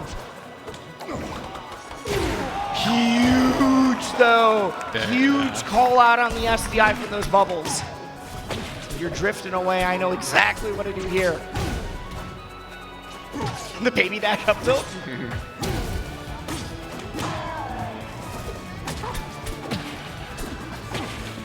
Their movement is so good. So much of Rivals is about being able to call out your opponent's mechanic options, their habits, and that is exactly what we get there. Although, you know, that elephant can cover almost the entire platform with that upstrom. Yeah, especially on this stage with the thinner platforms.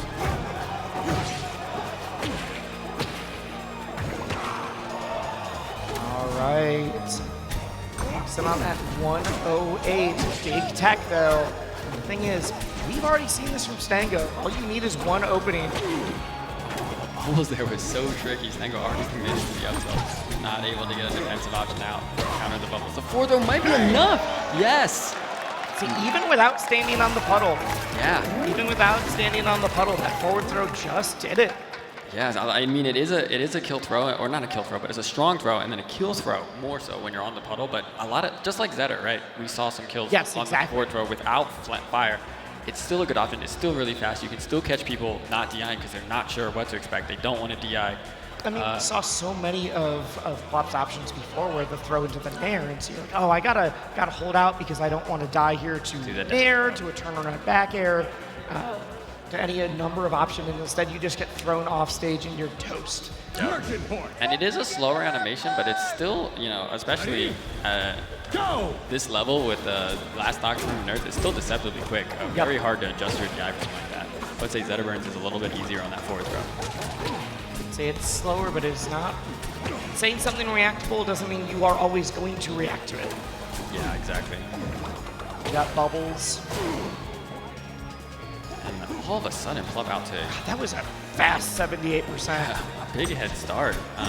Stango has not cared too much about that kind of head start because he's been able to bring some back, but you would still like yourself to be in the lead. Okay, we get a down air. Ooh, spot dodges the grab. All right. That's tough. He's scared of the puddle, so you can tell he's trying to get through the bubbles to the other side. That sets up the back air for Plup, and he just closes out the stock with it. Wow, gets the shield out so fast in order to get away from that up tilt. Shield drops, and that starts all of this extension. Every time we're like, all right, we're seeing a lot of run up down tilt, we're seeing a lot of up tilt, and the one time is, oh my god, wait. Edge. No, the puddle's still on stage. That's why I wasn't worried at first, but it looks like Stango doesn't care. It says we can keep the fight going. Oh no! And too low, a little aggressive with that aerial, right? Oh, and then we're seeing just a huge swing. Stango, you gotta stay calm. You can bring this back. I've seen the 3 stocks. There we go, that's how it starts. Exactly. Getting the magma charges as well.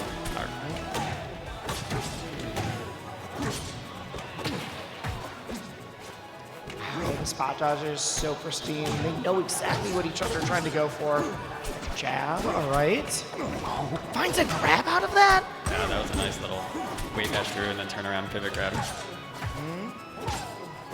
Just the dash attack. Don't have to go to the puddle yet, but the new bouncing whale. Yeah, bouncing whale hitting the ball. And I said that I've seen Stango do the 3 stocks. We are now at 56% on the last one. I'm not counting Plup out either, but the momentum is definitely in the elephant's favor. It's not good reign supreme here. Back air though, getting him off stage. But now it's been 50% unanswered from the Arcane. This went from being looking like it was a reset. Oh, okay, wow, that was huge. That was huge, but it doesn't do it. I thought that was gonna kill. Oh my the throw, that's all he needs. That's all he needs. We're going to the puddle though. In there, Z sees it. Harry just eyes get up option and that's gonna clean it. That is it. Oh my gosh. Oh, and that came down to the wires. Stango almost pulls the dirty 30 there. Stango looking like he had the Slade's mechanic Phoenix Feather on that. Managed to get a whole extra life and almost was able to. I mean, almost got the reverse 3. Yeah. Almost got the reverse 3. And now going into game 4. Go! Plup with the lead. We're going to Godai Delta, the slowest healing of, like I said, among the starters. Right, but both of these characters, before we were talking about our little bit of like, we got to figure this out with Fleet. We see so many up strongs, so many up airs from both of them. I feel like Plup has been killing off the top, but maybe a little bit more, right, with that up air than I've seen. Like, of course, I've seen a lot of up strongs from Stango. That's true, yeah. I've seen a bit more, a little bit of the offside from the edge guard into the nairs, but wait, oh no! There's a big call up for Plup.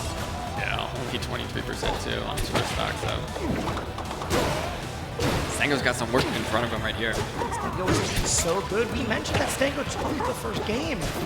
All right, Stango, you took the first game. It's the first time we've seen Plup without a lead, and Plup immediately fires back and is sitting pretty. Yeah, right now he's playing the, let's get some damage game, but also if they're going to give me an edge guard opportunity, I'll take it. Stango keeps finding himself off stage, and that's exactly what Plup is looking for. Meaning that you can go so deep if you have that funnel on stage. It's big. Stango seems a little bit of difficulty edge guarding because you are now just not quite sure. And there we go. We hit the... That is the Locks killer. We're getting hit by the first, and we're slipping to the second. Okay. Just great patience from Plup. Plup playing kind of out of his mind, being able to keep that stock as long as he did.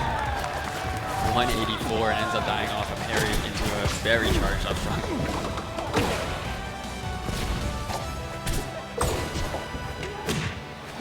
Took the up throw. And said we saw Stango almost bring it back from that deficit in the last game. He absolutely do it here. Yeah, for sure. Like as you mentioned, the low ceiling too, just one good combo into an up strong and working stock very early. Now see, we're below like 80% when the stock is taken. Problem is we are now no longer, and the stock hasn't been taken. The stock might not be taken. Great forward there. Oh no, just can't drift far enough in to get the down air. Oh, but if that had killed, that would have been, that was a very, very interesting choice. Yeah, we mentioned the upstrong, but we forgot about, the aerial neutral special. A great vertical kill option for...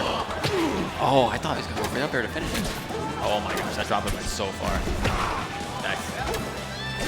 Get one more. No, we're too low. We're way too low. Yeah, very tough spot for Loxodon, right? His recovery's kind of got that L shape, right, where he's going for upside down L, so once you're in the diagonal. We are way too low. A few other large events, but also victories over every single person in this bracket path except Plup. And that is because Plup does not give you the choice to fight him. Yeah, but if you like variety, BBatts is the one you should be cheering for here because both Stango and Cake are looking for their revenge against Plup, but BBatts not played him in this tournament. BBatts is thinking, hey, you guys failed. Give me a shot here. Give me a shot. And now we get to see Forsburn versus Fleet. I've seen a lot of these sets.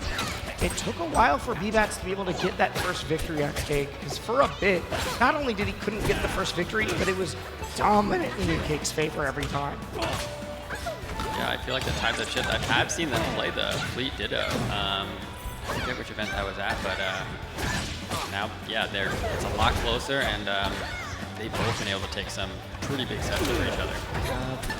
77 to 71, despite all of the combos, we're still sitting so even.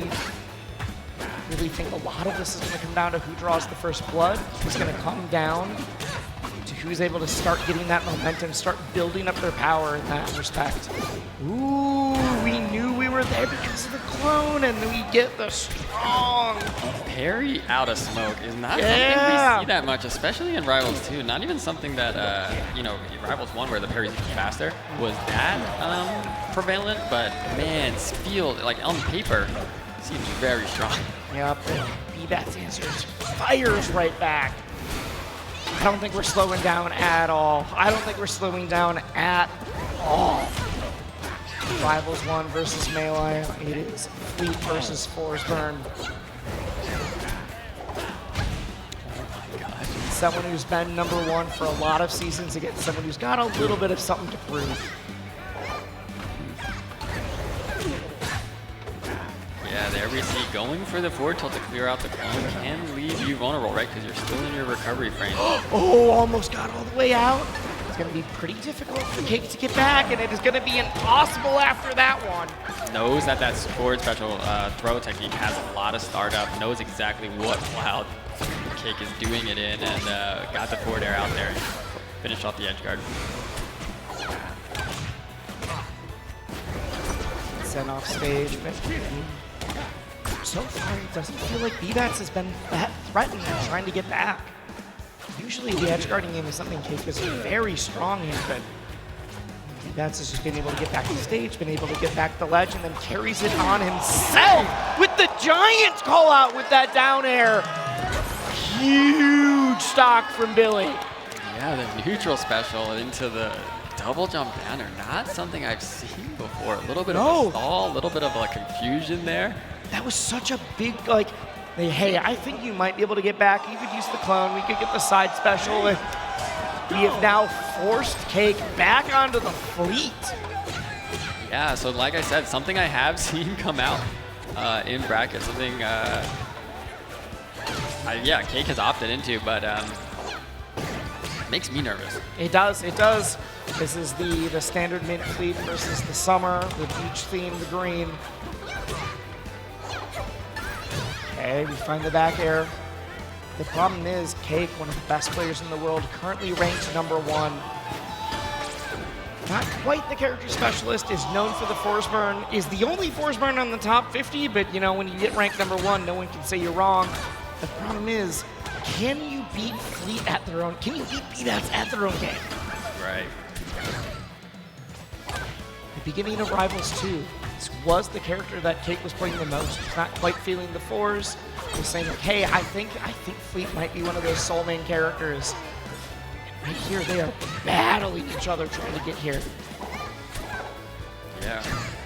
Pretty even. BBatts able to draw that first blood, but 97%. Strong aerial away. And all of this is because, I mean, Fleet's got a little bit of a stronger recovery, you've got a few more mix-ups, but also BBatts was proving, not only do I know how to edge guard you, but I know how to edge guard you. It's not just the force burn, but it is the man sitting on the chain. Yeah, for sure. It really did feel like that. Once you get to this level, the characters do go away a little bit, but the strengths of the characters are still there, right? Yep. And that was, we got the edge guarding on Cake. That was the reason, the win condition we were looking for. But even we saw that giant call out with the down at the end of the last game. No win chance. Changing places there still. Very last second. Yep, every time if you get hit, you take the wind chime, you're about to get popped. The timer doesn't change either, so no reset there. Not gonna do it.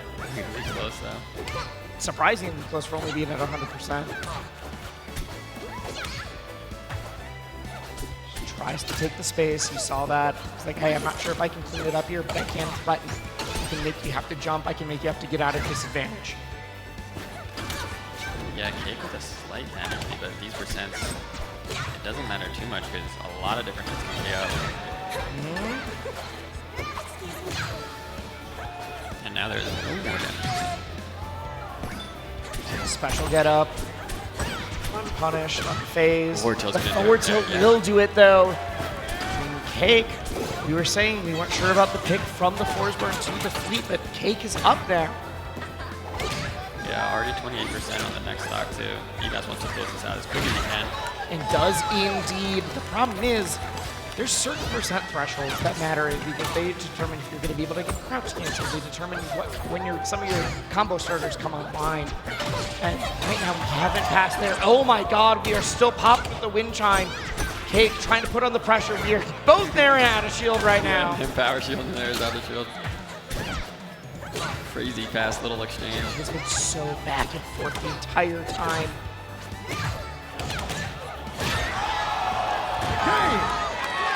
As I said that, it's been back and forth the entire time, but that is BBatts firing through up 2-0 against the current #1 in the world.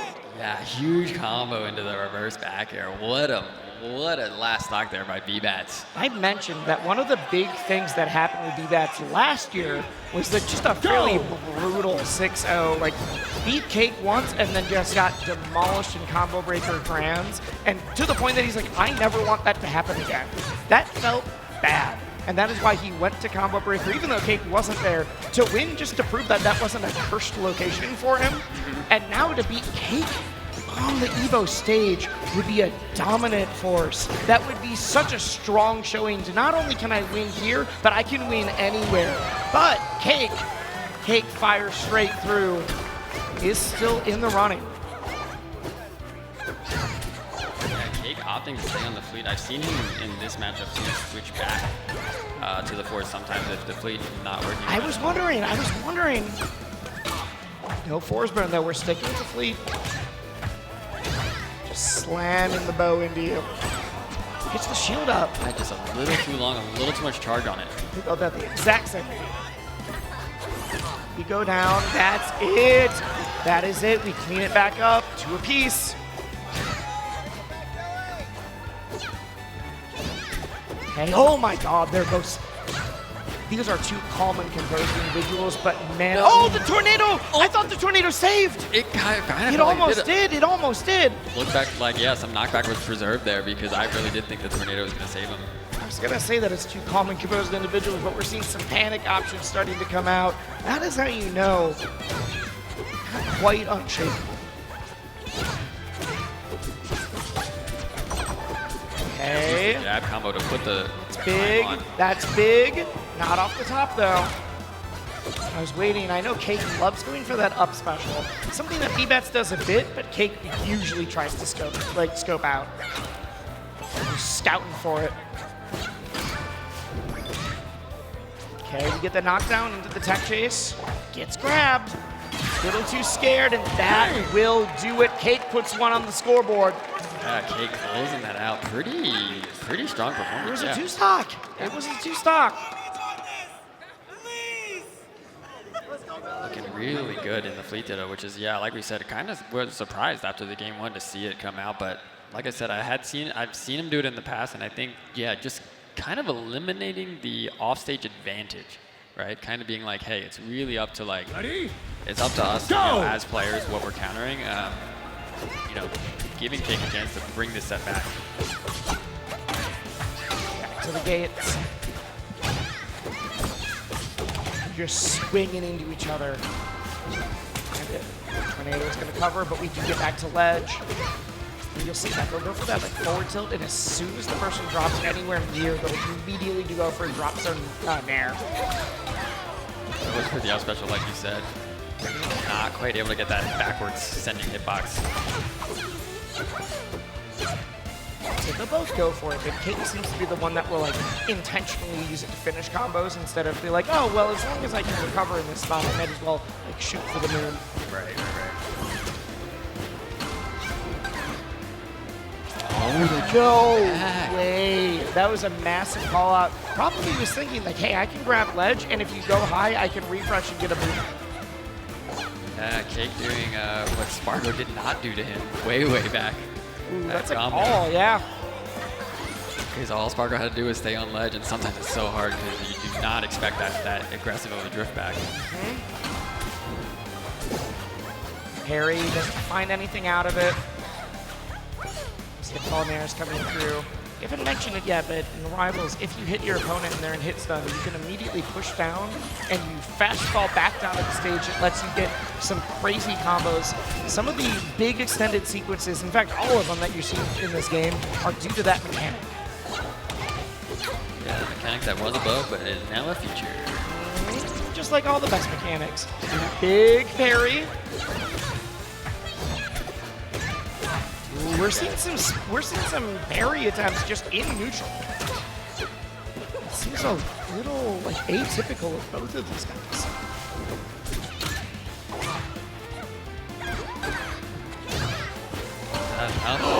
At 98? Got the DI out, right? I was not expecting to get looking that way. Okay. Got 1, the charge. I don't think that's going to do it, but if you find your options, you can clean it up. No, just misses the ledge dash!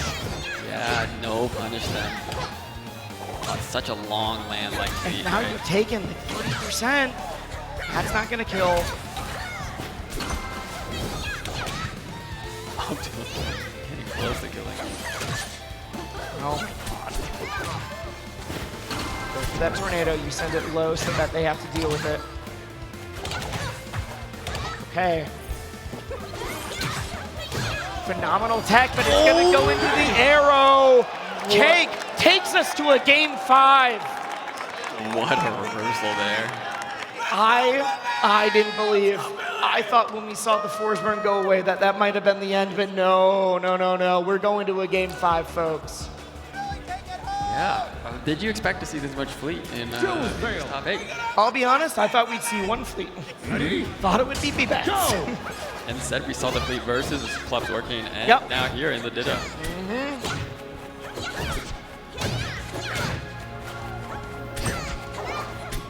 It feels very fitting now. Having the character that you played for a long time, used to be the main, now is the pocket for some very specific matchups. Come back, prove that it's worth on the larger stage. Yeah, Cakeassault kind of just showing his knowledge and his kind of dominance in the game, just as a game, right? Not just as like a character specialist, like you were saying before.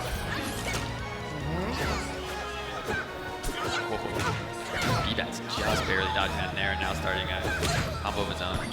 Who goes under the, just ducks under the food, into the up air, doesn't even need the strong. Right. If you're BBatts, you don't want to think about it, but it could be eating at you. The person who doesn't even name your character is now kind of beating the brakes off of you in this final game with BBatts fires right back though. Okay. You need to be able to kill. You need to be able to kill here. The longer this goes on, the more you're losing these trades, the more each trade becomes the war of attrition. And now this is back to Cake's game.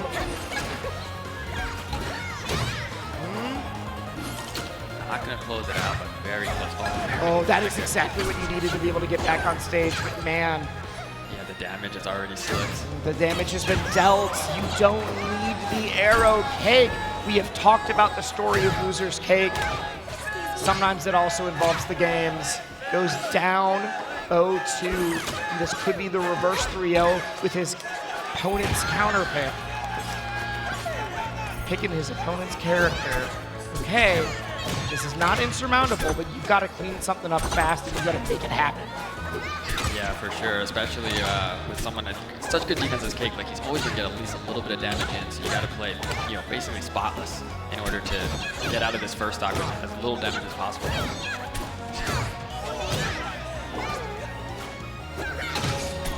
Okay, we hear a wind chime and is now on Cake. The air dodge out of it. It's landed though. Almost every time we get the trade, it's a little bit extra percent. It makes it even harder to make this comeback. 96, BBatts potentially on the tournament stock here. You gotta play perfect and you gotta do it now. Finds the back air, great DI to make sure nothing else is happening. We refresh, but gets hit, gets clipped. The nair has not landed. Cake is playing so out there, just keeps getting clipped. No way, the charge is gonna do it. Cakeassault with the reverse 3-0. Catches that I ghetto can brawl. pilot your character better than you can. Oh my gosh, the fleet is what gets him out of that. Such a crazy way that set was gonna go after watching the game 1. Both of these two are looking for that rematch. For sure, Both of them now have lost to Plup, the man sitting pretty in Grand Finals. But is it going to be Cake, or is it going to be Stango? Is it going to be a new opponent, or is it going to be a return to full? Go!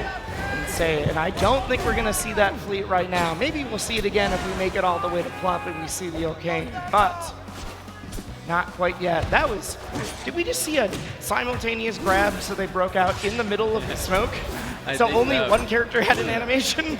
Yeah, a little bit of some weirdness happening there. Not a scenario you see that often, and it looked like the smoke's still hiding in that specific animation. Not one that we've thought about the animations. That's all right. Something new. Being a game dev is like that. You just keep finding new things. And you're like, well, shoot. Yeah, I should probably kind of like this done. Anyway, moving on. Goes out. Yep. You use that command grab either as a chance to grab or to escape to the ledge. Knowing you can get that edge cancel, even if you're parried. It is that safety hatch. Grab, I think, was hoping that we would land at the ledge. Oh my god! Yeah. I was not ready for the clone. Stango wasn't ready for the clone. Ooh, the down air into the reverse back air. Cakeassault fires first, but Stango looks like I'm about to fire back. Yeah, Cake here with all, yeah. So a lot of times you get this smoke in between stocks, and then you see, especially in Rivals 1 in particular, you kind of use the stocks to help recovery. Say, Stango did a great job clearing out the smoke. The double parry? I think Cake might have Stango a little shook right now. I could see that. I mean, I'm scared of Cake. Okay, cleans it up and only at 42%, so we're still sitting well, but it feels so rare to see a whiff parry into another one. Ooh, this is on a turnaround grab. I think he was not trying to get that hit. Say, caught the clone, you got caught by the real one. Yeah, got caught by the real one's up special. Lots of smoke was around there too, and he opted to go for the hit there. So that was definitely purposeful by Cake.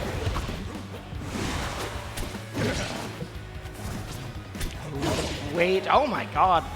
I was like, oh, it's a wait, and then it's gonna go for like the empty grab or the wave landing forward.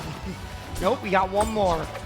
Stango trying to use all of this movement to trip him up. 142, there we go, and I said, I was thinking that Cake maybe had Stango a little shook, but now Stango's up. Proving me absolutely wrong. The immediate reversal of fates from the line delivery, but Cake is not too far behind now. If he can, so we need to go over the script one more time. I feel like they're not quite following what we had written. And now we are dead even on last stock, starting off. He got there. I told him that we need to get to last stock, but Right. it's more exciting this way, guys. Roll in.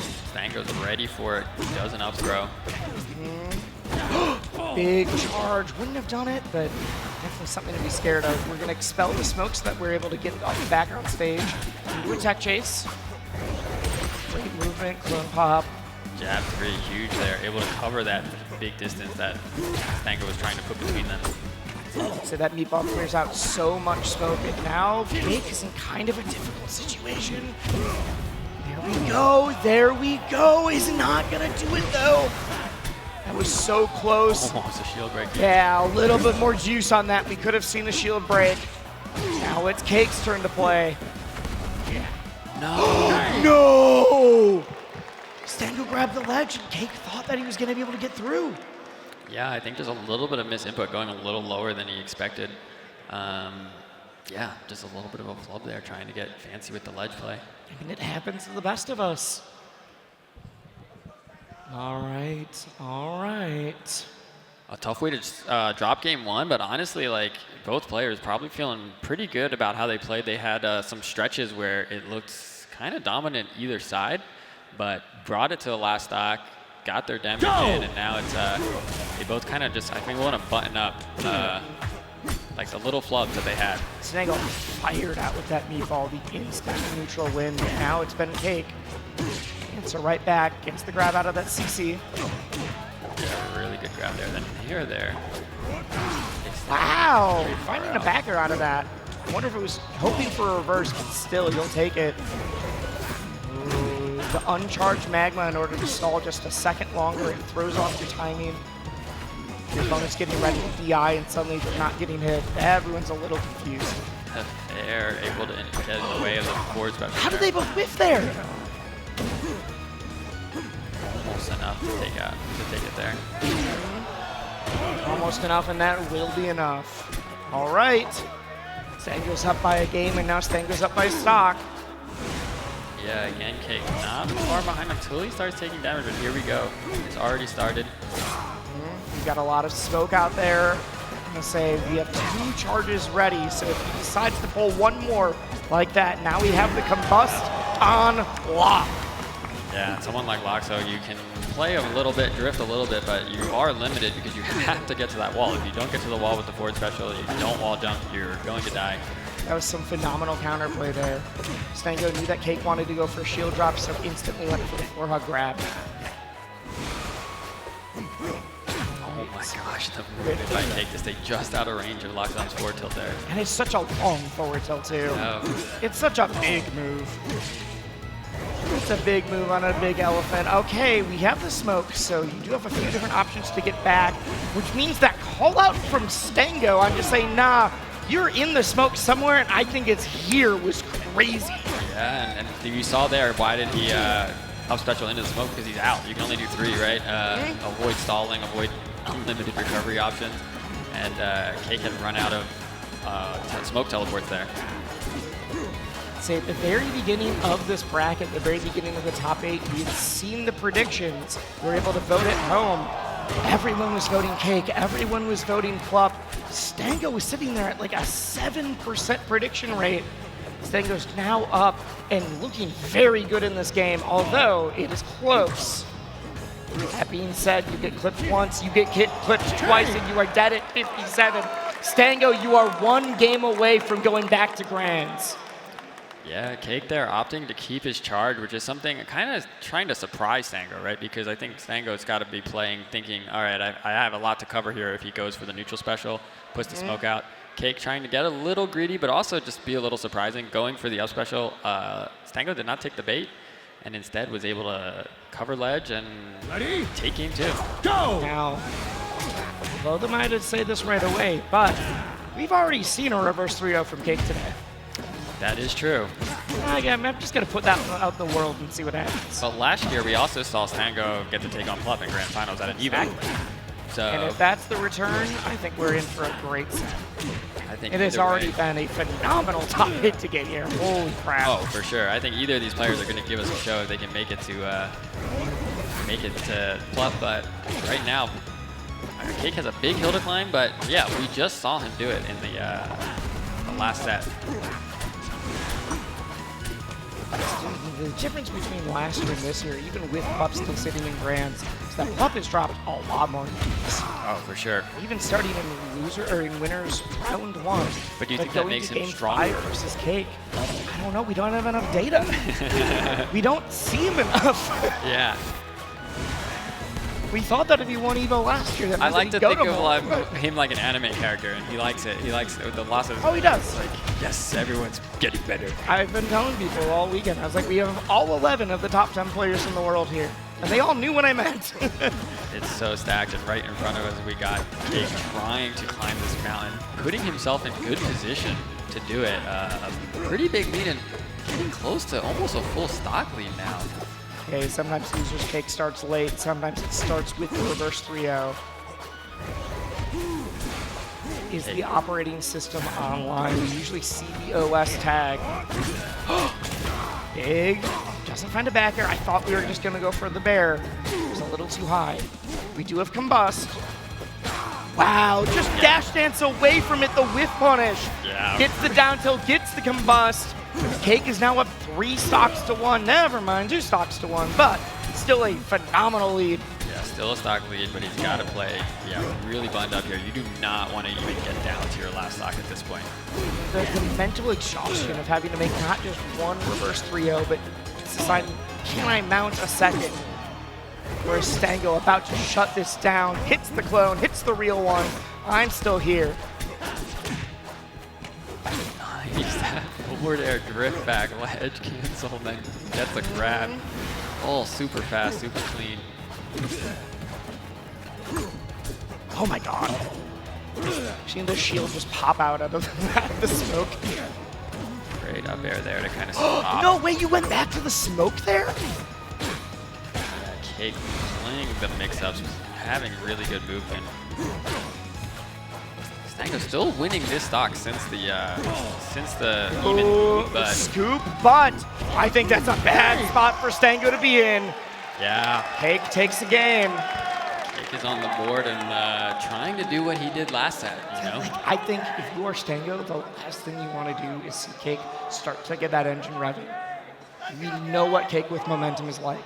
Yeah, I think it's Stango that you really wanted to bring it to the last stock, not only to obviously try to win, but also get that fear in, because I think any tournament now, like any platform fighter, once you get to your last stock, even if you're at 0, there's so much more, the nerves increase so much more than when you have 2. the double down strong into the immediate pop. Gets back on stage, but I was a little worried. It looked like Stango was going to try to go for like an early kill. There's a lot of players that's good, but against Cake. Ooh, the pullback with the cloak. Amazing. Wow. Up air to challenge that. Really good call out. And that's killed off the top. Oh my god. Basically killed off of that option there. He did kill off of that option there, and we've got the combust, which means if we are in the right spot, we can kill disgustingly early, or we can use it as a great recovery option. Yeah, it just teleports right into him. Again, yeah, like I mentioned, like using that up special is surprising. The regrab into the dash attack, into the down air off stage. We still have a combust, and we are going down to the last stock even without it. Dude, Cake, what are you on? This is another level right now. Yeah, just immaculately playing around the ledge in this game. Hey. Oh, barely misses that. I promise if you're Stango, you're just trying to stem the bleeding at this point. Even if you don't get this game, even if you go to a game 5, you prove to your, like, you just kind of got to prove to yourself that you can do it. Yeah, that forward strong would have done it if Cake hadn't snuck in with the dash attack. Now, The shield drop into the nair. This is the Cakeassault we know. This is the Cakeassault we fear. just operating on a complete other level these last 2 games. I mean, he uses the OS tag for a reason. The operating system is online. Just waits for the grab into the down air. We're going to a game 5. Cakeassault with the 3 stock in losers finals. Something I don't think any of us expected after that game 1. 1, how evenly it was, and 2, Stango taking it. Dude, if Cake gets 2 reverse 3s in a row, especially off the back of a 3 stock. Yeah, so this is, yeah. Remember, just like 5 minutes ago, 10 minutes ago, we saw the reverse 3 where he pulled out BBatts' own fleet, BBatts' own character, and said, no, I can do this better. Now we're back to the force burn, and we're doing it again. Yeah, I know. Each game is a reset, right? So you can't get like too hung up on your own momentum. It starts out 3 stocks, 0-0 again. But yeah, Stango's going to have to find something. Really wants to take the first stock this game because that's going to set the tone. Especially after a 3 stock in game 4. All the smoke on the stage already. Cakeassault is trying to smother, and we're trying to choke him out. Get the clone pop, trying to force an edge guard. Hey, Stango, you get the grab. This is what we like to see. The regrab into the meatball.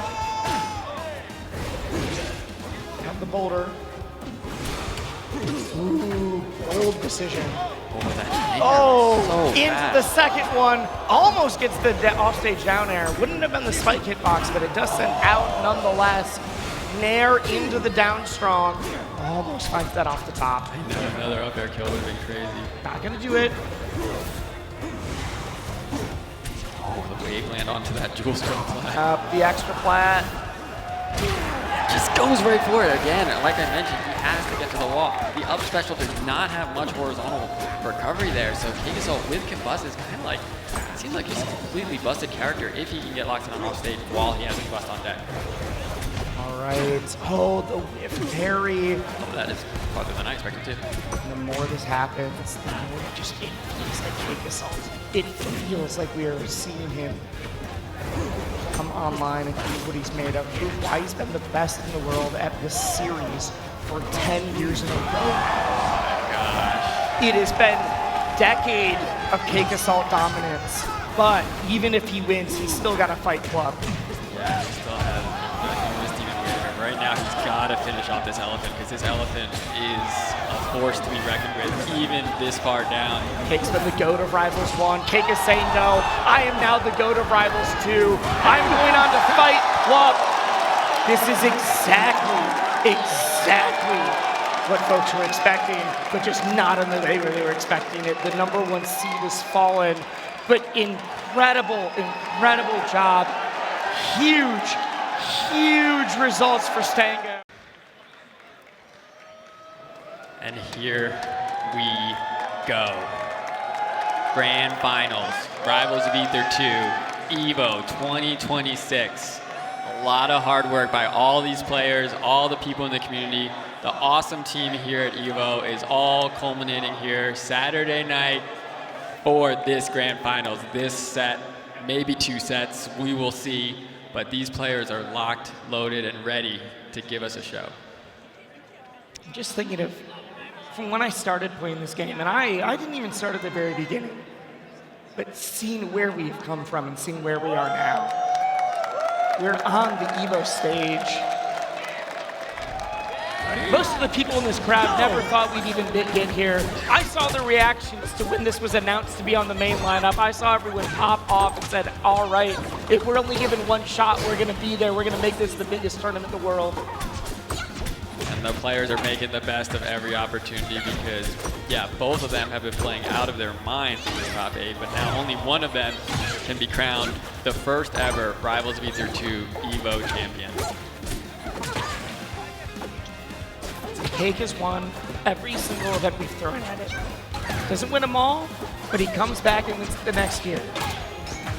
He's won Heat Wave, he's won Genesis, he's won every single event you can throw at him. The only one he has never gotten is EVO. Plup has the EVO, but that was the extended lineup. It was the real deal, but this feels just a little bit bigger, doesn't it? Yeah, this feels a lot different, and it's still, yeah, different matchup in Grands, but it does really feel like this is the matchup that, you know, we were headed for. We were barreling towards it, especially the way Loser's Cake was playing. Starting off, a great way to start our game 1. They have both managed to close the stock pretty early and kept the damage very close. Plup with an ever so slight damage lead, but you know, that can evaporate in a very quick combo. Back air by the belly flop.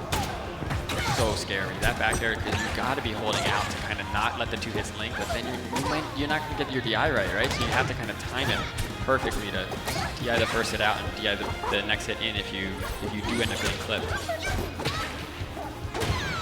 Hey, Plup, 2-1. We have absolutely seen what Cake can do there.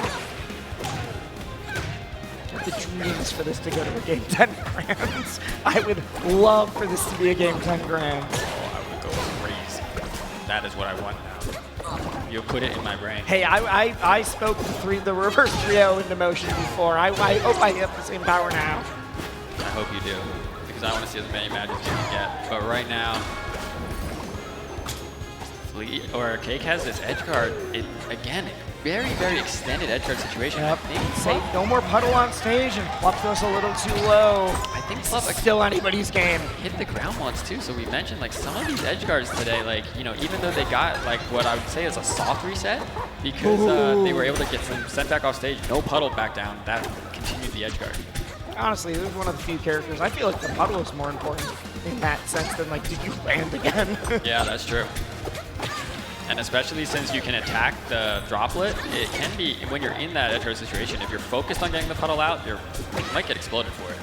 You kind of do need to get on stage. Oh my god, gets hit by the droplet. We are going very low. You are definitely not coming back from that one. Yeah, there we see the aerial recovery on down special does mean it has a height limit, right? Just like Zetterburn, the way he can down special and get a double jump back, you can't do that from too low or you will just die off the bottom. So because of the last couple of sets, the 2 reverse 3-0s, we've been talking a lot about what this must mean to Cake, his history with the game.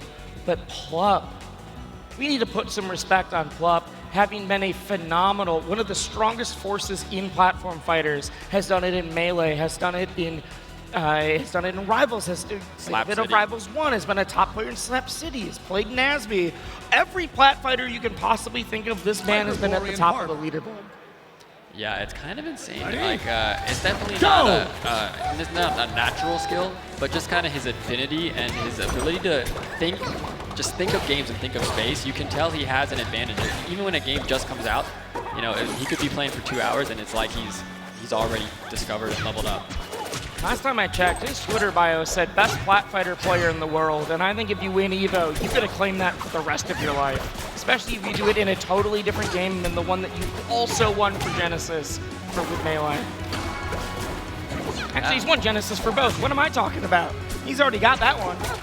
Yeah, for sure. I mean, we're getting to a point now where, yeah, to be the platform fighter king across multiple games and series even, you know, not just Smash. Yep. It's huge. Ooh, off the top. Yeah, the wind chime. The wind chime KO. Usually you use that wind chime to confirm the kill, but you know what? Sometimes it's nice to have it pop off the top. Yeah, this is an interesting stage choice by... I kinda like it. It's gonna make the Edge Guardian a little bit more threatening because the wall isn't as close. The low ceiling, even though Orcane can kill off the top. Yeah, we just saw with the down shot how early it can be. Like, normally if I'm a floaty and I'm going against a character that has working down strong and working up strong and working up air, I would probably not pick this stage, but I see the idea, right? It changes the dynamic of the off stage so much. And we saw the Cake get a vertical KO as well. So I see the logic behind the pick, but it is a very risky pick. It's risky, but man, the dude does love to gamble. Where are we going? Ooh, pretty low. We can make it back. Oh, crazy! The edge cancel on the up special. Yeah, was it? Didn't quite react to it. He tries to go for it again. Wait, I have some tech that I haven't shown yet. Let me see. Missed the chime. Plup just opts to shield it, which was smart because Cake was close enough. Yeah. Purple, right? I mean, the damage and that was 157, but confirming into it from the down air, you see that whale spinning, you know you're in for a world of a hurt.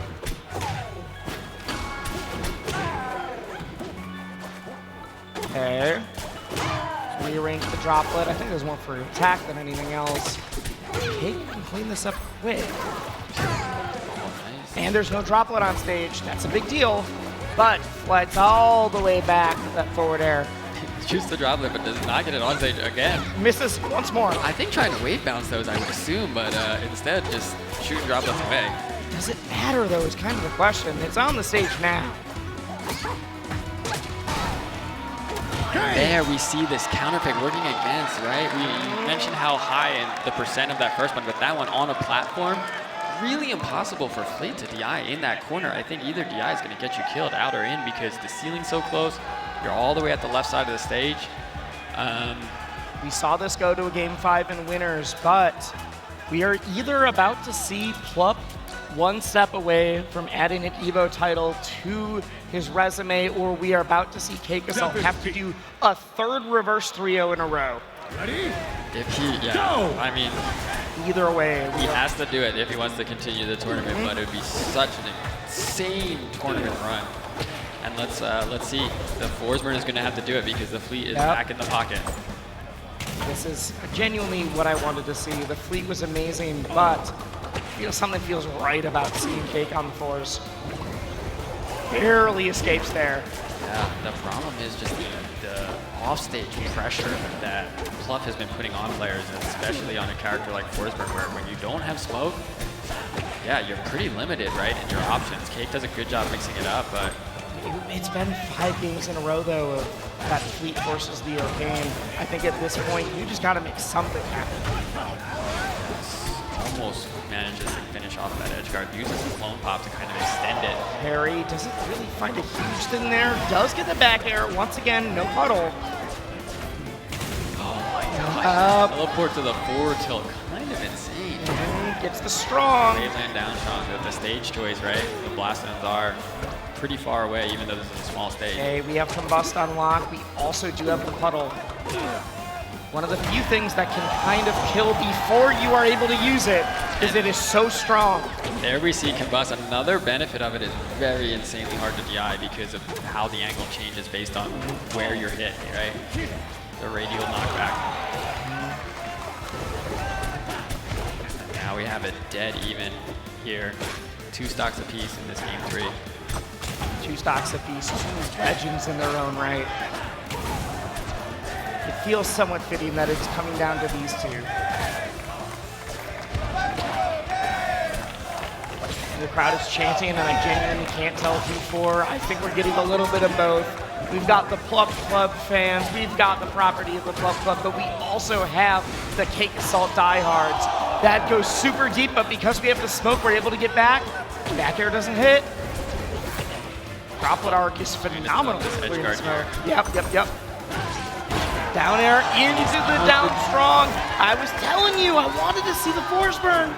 Yeah, that no tech there, instant reaction by Cakeassault. Huge way to close out that stock. Guys it in. You're still alive. We also do have the smoke, which means you can make the recovery a bit trickier. Lands. That's not going to kill yet. That'll do it, though. Good spot back air, and now Cake, this is do or die. on his tournament stock already here in Grand Finals. This is do or die. Either Plup takes the score, Cake starts going on the run. Okay, there's the opening. No, it's not. Just scrapping back and forth. We get the grab. Re-grab. Okay.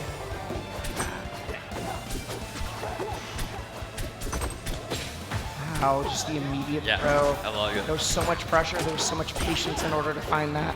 You do not get a shield grab at either of these two very easily. There's so much respect in the play currently. Use it. It pops off of the Whalebound pops off the clone. Shields in the instant up air.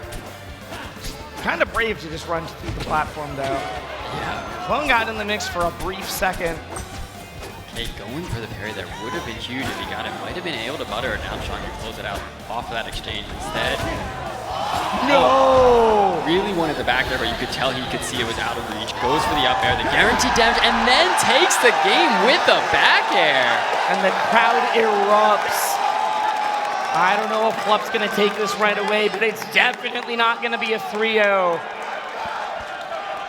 Cake fires right back. I think surprised Plup there too, for sure, because it looked, after the up air, it kind of looked like not a safe, but not a desperate position that either player was in, but Cake was able to find that back air, get a little bit of a surprise, catch a not perfect DI, it looked like decent DI, but that was enough to close out that stock. Okay, no 3-0. I'm going to put up a fight.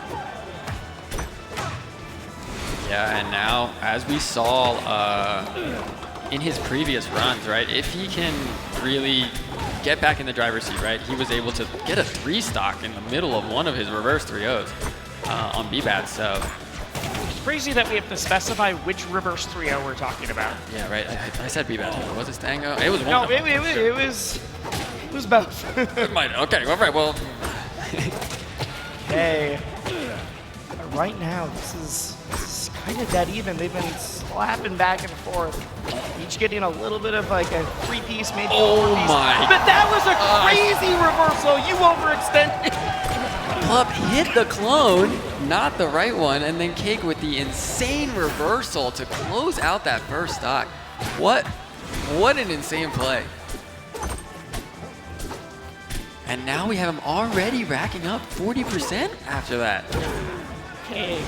And it just keeps building. Cake. We said You can do this to BBatts. You can do this to Stango. I don't know if you're supposed to be able to do this to Plup.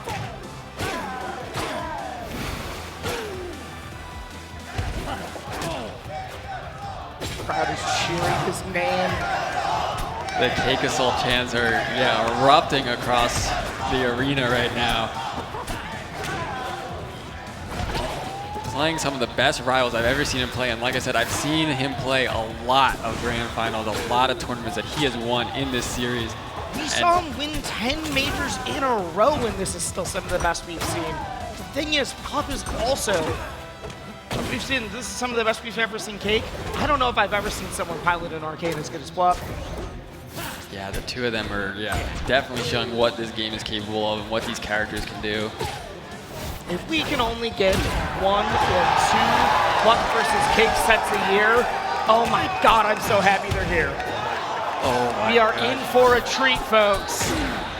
And Plup able to get on the board this game, prevent the 3-stock that we had seen in around this timing, right? This game 4. But it's looking very heavily Cake favored this match. I have never seen someone make Plup look like he doesn't know what he's doing. Yeah, this has been no damage. He's making Plup look silly after being 2-0, after losing in winners. It feels like Cake is playing from a lead and he's not. That being said, this has been Plup. Plup is firing back. We could be getting Cake down to the potential last stock again. Oh, you were holding out. We gotta go to the puddle now. Goes for the down drunk, and it's enough, the low ceiling. We are going to a game 5. I said I wanted the game 10 grand. We are one step there. Game 5. Still the first set, but such a huge momentum swing. No way! You know what? Shout out to the Quattro Quattro, round 1. This is how we overcame losing to that Ronald, was pulling out the Lorena. This would be an insane way for Plup to close this out if he can do it. We haven't seen this character in this top 8. We saw it round 1 at the very least, but not the newest character anymore now that Slate has been added, but one of the newest characters added in January. Okay, all right. And Plup is already, I think we are going to see Plup try to get as much offstage opportunity as possible. I mean, that's what you got to do. That's the story of this character. You're able to get some of those check marks. That is, you say, we don't panic, we don't panic. Anybody else would have died there, but Cake not only gets back, but is almost reversing that on Plup. Is still carrying the momentum. Chair is on stage. Wow, Cake drops a little too low. Quite in the position he needed. Okay, wait. Dives down, the down air. You have the chair on, but you can drop the clone as a dive bomb on top of it. Man, look at all these hitboxes that you're trying to weave your way through. Plup able to get the ledge there, but Cake looking to close out only 4%, so. There it is again. That dash attack can sometimes kill you as early as 30%. It is deadly. It is a spike off the stage. You have to be scared of it. The up air, we DI out to avoid getting the second up air, but it is very hard. We get back to the wall, and we have smoke after. No, cannot get another recovery. Cake, you gotta dig deep. You gotta dig deep, or we're not only gonna see the Evo be property of the Plup Cup, but we're about to see Lorena taking Evo Grands. Hey. We didn't even know he was playing Lorena before this bracket. If you get Plup, if you get a 3-stock and with the Lorena, you're nuts. Yeah, absolutely insane character choice after seeing how much. Hey, no 3-stock, no 3-stock. We're still on the board. Hey, but I've never rolled Cake out. I am terrified of the Lorena, though. Oh, good job getting away from that back air. Got hit by the back air, but didn't go any further. Bust is online. Bust online, but there's not enough damage for it to be threatening right now. No. No, Cake wants to use it offensively, right? He does not want to have to blow this. Oh, that's not it yet. That's not it yet, but one more. We get clipped by the chair. And that could be it. Plup wins. No! Oh my God! Oh my God! They did purple and I freaked out. Plup has won EVO 2026. Shuts down the 3rd reverse 3-0 in a row. EVO is officially property of the Plup Club. Eggdog Zone has now staked his command, has won so many championships in so many games, but you can see on his face what this means to him. It's time to present their awards. Let's make some noise for these players. How did you like your first ever main stage Rival of Aether II top 8? All right. First of all, in 7th place, please make some noise for Yoda Cage.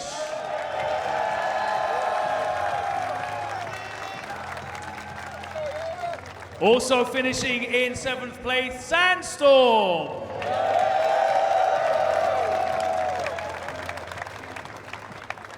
Finishing in 5th, please make some noise for Beastly. Also in 5th place, Sophilo.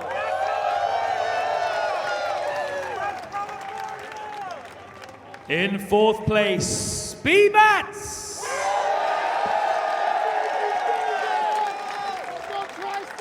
And now your top 3. In 3rd place, make some noise for Stango.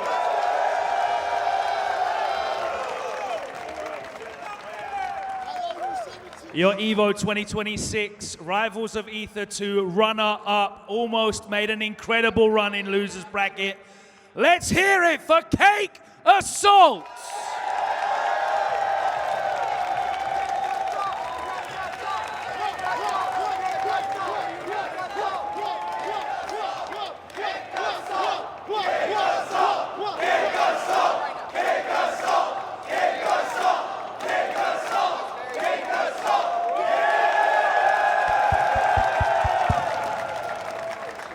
And your EVO 2026 Rivals of Aether II champion, retaining, it's Plup!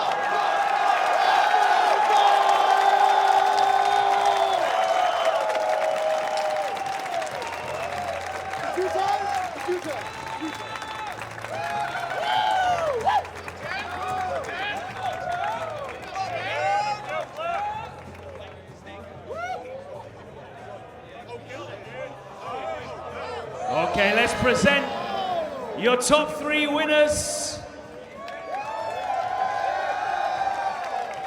with their Varmillo sticks, commemorating the first ever Rivals of Aether II EVO main line game finals. Don't steal that stick, give that back.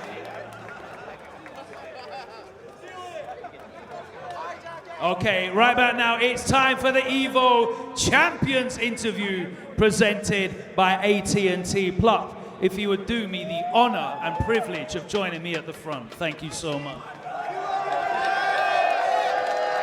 Congratulations. Now, you have retained your title from last year, but you are the first official Rivals of Aether II EVO champion. How does it feel this year being on this main stage with all of this community support and getting the job done?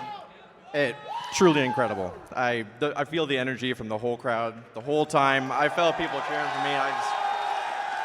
I'm just glad I could show up. It was amazing. Speaking of showing up, there were a lot of people before this tournament talking about how they hadn't seen you competing offline, you hadn't been at the events, they were doubting. They obviously weren't looking at the online ranks, as wisely clearly pointed out. What do you have to say to those people that were doubting you before the tournament?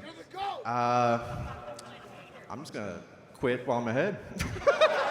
No!